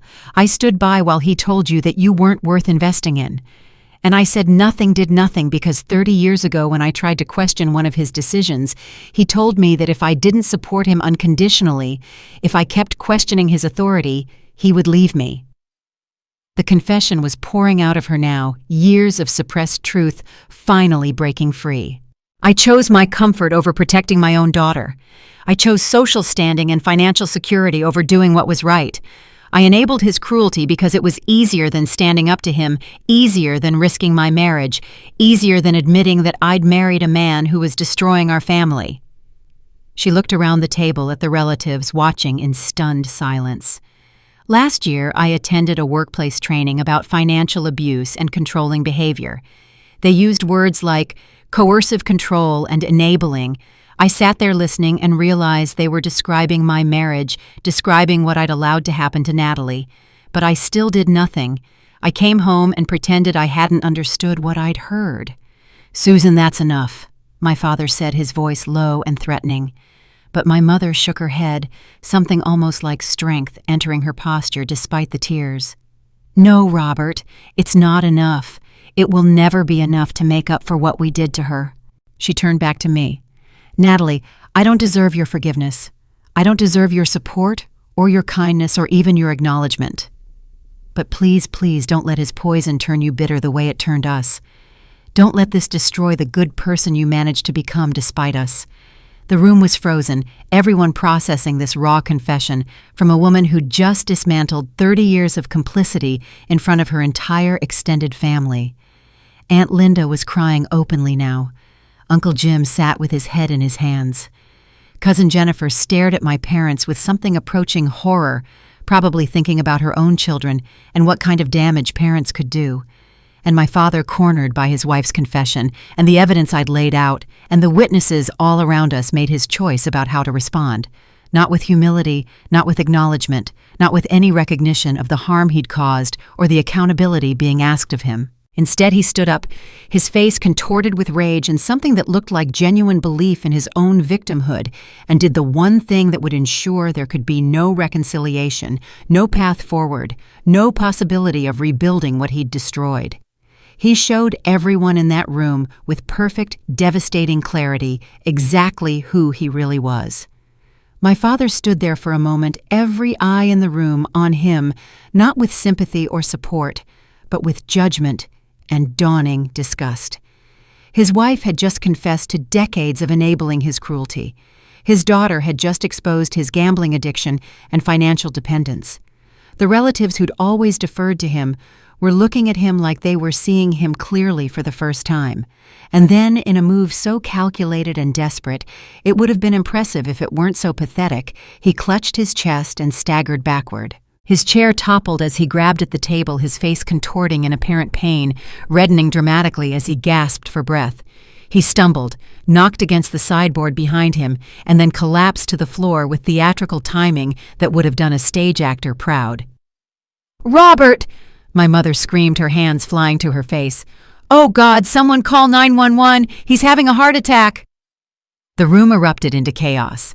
Uncle Jim jumped up and rushed to his side. Aunt Linda was already pulling out her phone, her fingers shaking as she tried to dial. Two of my business partners stood uncertain whether to help or stay back. The string quartet stopped playing mid-note, their instruments falling silent as they stared at the scene unfolding. Several relatives crowded around my father's prone form, someone loosening his tie, someone else elevating his feet, everyone talking over each other with medical advice they'd half remembered from television shows. And I sat perfectly still watching. Because I'd seen this performance before, not in person, but my mother had mentioned it once in passing years ago, a comment she'd probably forgotten making. 10 years ago, when she'd discovered the extent of his gambling and threatened to leave him, he'd had a heart attack that sent her into guilty retreat, convinced she'd nearly killed her husband with her accusations. I stood slowly and walked toward where he lay on the floor, relatives parting to let me through. I knelt beside him, and while everyone else was focused on his dramatic gasping and chest clutching, I observed the details they were missing. His face was flushed red, not the gray-blue cyanotic color of someone in actual cardiac distress. His breathing was rapid but rhythmic, the hyperventilation pattern of a panic attack, not the irregular labored breathing of myocardial infarction. His pupils were reactive and focused when they should have been dilated and distant. And most tellingly, through his half-closed eyelids, I could see his eyes moving, tracking the reactions around him, gauging whether his performance was having the desired effect. I leaned close enough that my words would reach only his ears, and spoke very quietly. I spent 2 years volunteering at a cardiac unit during college to get free EMT training because I couldn't afford to pay for the course. I know exactly what a real heart attack looks like, and I know exactly what a panic attack looks like. And I also know, because Mom mentioned it once, that you did this exact same thing to her 10 years ago when she confronted you about the gambling. I felt him tense beneath me, his breathing pattern stuttering for just a second before resuming its dramatic gasping. "So here's your choice." I continued, my voice still low and calm. "You can stand up right now, admit you're faking, and sign one of those agreements. Or I can let the paramedics arrive, pump you full of nitroglycerin, which will give you a splitting headache and tank your blood pressure, run you through every cardiac test in the emergency room, and eventually figure out that you're wasting their time and resources. Your call." For a long moment, he lay absolutely still. Then his eyes snapped fully open, and I saw pure fury in them, rage at being caught, humiliation at being exposed, and something that looked almost like hatred directed at me for refusing to play along with his manipulation. Slowly, very slowly, he began to sit up. The gasping stopped. The chest clutching ceased. Color returned to a more normal shade as he controlled his breathing back to regular patterns. The relatives stepped back in confusion. "Robert, are you okay?" Uncle Jim asked. "Should we still call the ambulance?" "I'm fine," my father said through gritted teeth, his voice tight with barely controlled anger. "Just stress. Not a heart attack. I'm fine." The room went very quiet again, but this time the silence carried a different quality. People were beginning to understand what they'd just witnessed. The too quick recovery, the convenient timing, the fact that his own daughter had knelt beside him and somehow known he was faking. Aunt Linda slowly lowered her phone. The 911 call never completed her face, showing a mixture of relief and something that looked like disgust. And then Haley stood up from her seat beside me. She walked to the table, picked up the pen that lay beside the folders, and pulled out a separate document I'd prepared, one I'd shown her during our planning sessions, but that my parents hadn't seen.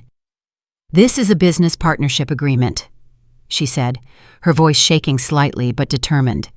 "It outlines realistic terms for my boutique under Natalie's mentorship, with clear accountability and a gradual path to actual independence instead of handouts or bailouts. It requires me to learn real business skills, to work for my success, to stop coasting on favoritism and empty praise." She signed her name at the bottom with deliberate, careful strokes, then set the pen down and turned to face our parents. "I need to say something," Haley continued, and I could see tears gathering in her eyes. "Natalie, I'm sorry. I'm sorry for every single time I laughed when they mocked you. I'm sorry for playing the golden child while they used me as a weapon against you. I'm sorry for enjoying the praise that came from you being put down. I'm sorry for standing by silently while they destroyed your confidence and told you that you weren't worth anything. And I'm sorry it took me 40 years to find the courage to stand up." She turned to face our parents and her voice hardened. "I'm done being your excuse to hurt her. I'm done being the good daughter whose only virtue was being compared favorably to the sister you treated like garbage. I'm done pretending I don't see what you've done, what you continue to do, what you just tried to do with that fake heart attack." Several relatives were crying now. Aunt Linda had tears streaming down her face. Cousin Jennifer was holding her husband's hand so tightly her knuckles were white, probably thinking about her own children and promising herself she'd never create this kind of dynamic. My mother sat frozen, staring at Haley with an expression that mixed heartbreak and something that might have been pride that at least one of her daughters had found the strength to break the cycle. And then slowly, my mother reached for the pen with shaking hands. She pulled option A toward her, the boundary agreement with continued support, the one that required accountability and counseling and respect. Her hand trembled as she positioned the pen over the signature line. "Susan, don't you dare," my father said, his voice low and threatening. But my mother didn't stop. Her hand moved toward the paper the pen poised to sign, and that's when my father lunged across the table and grabbed her wrist, his fingers digging in hard enough that she cried out in pain, the pen clattering to the floor. "No one in this family signs anything," he snarled, and in that moment, with that action, he showed everyone in that room exactly who he was, a man so committed to control, so unable to accept accountability, that he would physically hurt his own wife rather than allow her to make a choice different from his. Uncle Jim was on his feet immediately. "Robert, let go of her, right now." But the damage was done. Everyone had seen it. The mask had completely fallen away, revealing the controlling, abusive man beneath. And in that moment, I knew that whatever happened next, there would be no reconciliation, no path back, no possibility of a future where we pretended to be a normal family.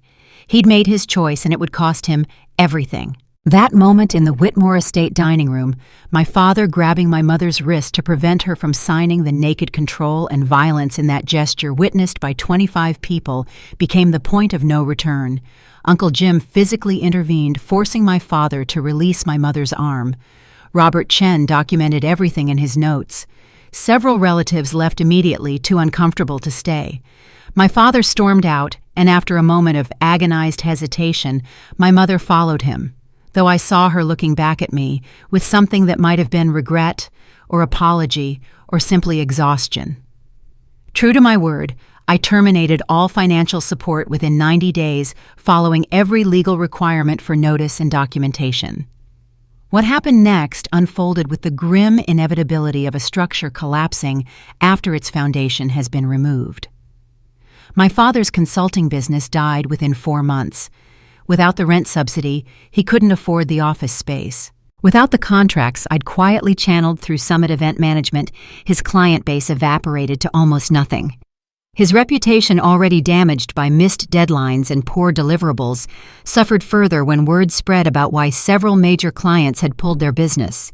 He was forced to close the firm he'd run for 15 years. They sold the house I'd been secretly paying for, downsizing to a modest 2-bedroom apartment in a less desirable neighborhood. The proceeds from the sale barely covered what they owed after the mortgage terms reverted to the original schedule. My father, for the first time in 20 years, had to take a salaried position working for someone else, a junior consulting role at a firm run by someone 10 years younger than him. The humiliation of it, I heard through Haley, nearly destroyed him. But paradoxically, rock bottom became the place where healing could finally begin. After losing everything, his business, his house, his social standing, and nearly his marriage. When my mother briefly moved in with Aunt Linda, my father finally walked into an older men's therapy group at the small church near their new apartment. A pastor there had gently suggested it month after month, and it took 6 months of invitation before my father's pride cracked enough to let him through the door.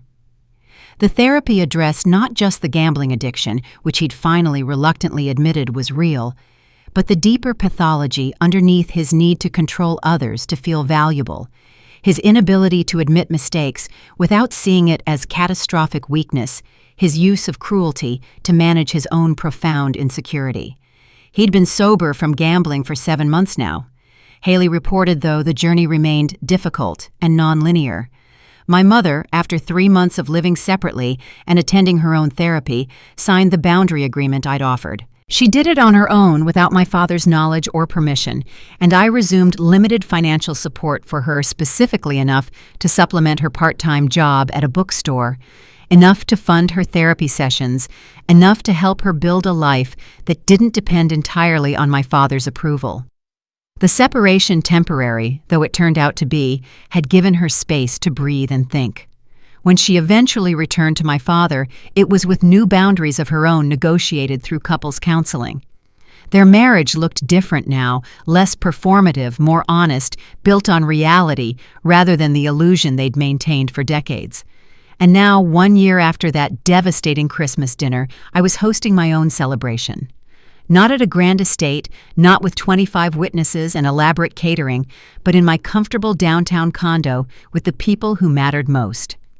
Haley arrived first, and the change in her over the past year was remarkable. She carried a leather portfolio containing detailed business reports, financial projections, and inventory analyses, the work of someone who'd finally learned to run a business rather than just perform success. The boutique was profitable now, genuinely profitable, after we'd restructured everything from the ground up. She'd learned accounting, inventory management, customer psychology, and vendor negotiation under my mentorship. Tyler signed the divorce papers last week, she told me as she helped me set the table, her voice steady and matter-of-fact.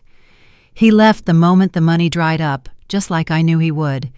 Best thing that ever happened to me, honestly. I spent so many years performing for people who didn't actually care about me. Now I'm building something real.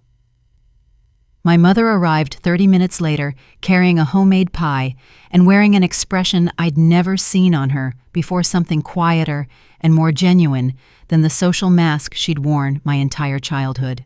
She helped in the kitchen without trying to take over or direct, asking me questions about my work, about my life, and actually listening to the answers instead of waiting for her turn to talk about Haley or my father or their social calendar. We were just sitting down to eat, the three of us, in my dining room with its view of the city lights, the table set simply with good food and honest conversation, when there was a knock at my door. I wasn't expecting anyone else. Haley and my mother exchanged glances that suggested they might have known something I didn't, but neither spoke. I opened the door to find my father standing in the hallway. He looked different, thinner, certainly his face more lined than I remembered. His hair had gone significantly grayer, and he held himself with less of the aggressive confidence that had characterized him my entire life. He wore a simple sweater and slacks, nothing expensive or designed to impress, and he held a small wrapped package and what looked like a handwritten letter. "Natalie," he said, and even his voice sounded different, quieter, less certain. "I know I wasn't invited. I asked your mother and Haley if they thought you'd be willing to see me, and they said maybe, if I came humble and honest." I stood in the doorway, not moving to let him in, not closing the door either, just waiting. "I don't expect forgiveness," he continued. "I don't expect you to trust me or welcome me back into your life. But I'm finally ready to apologize without excuses, without justifications, without blaming anyone else for what I did. If you'll listen."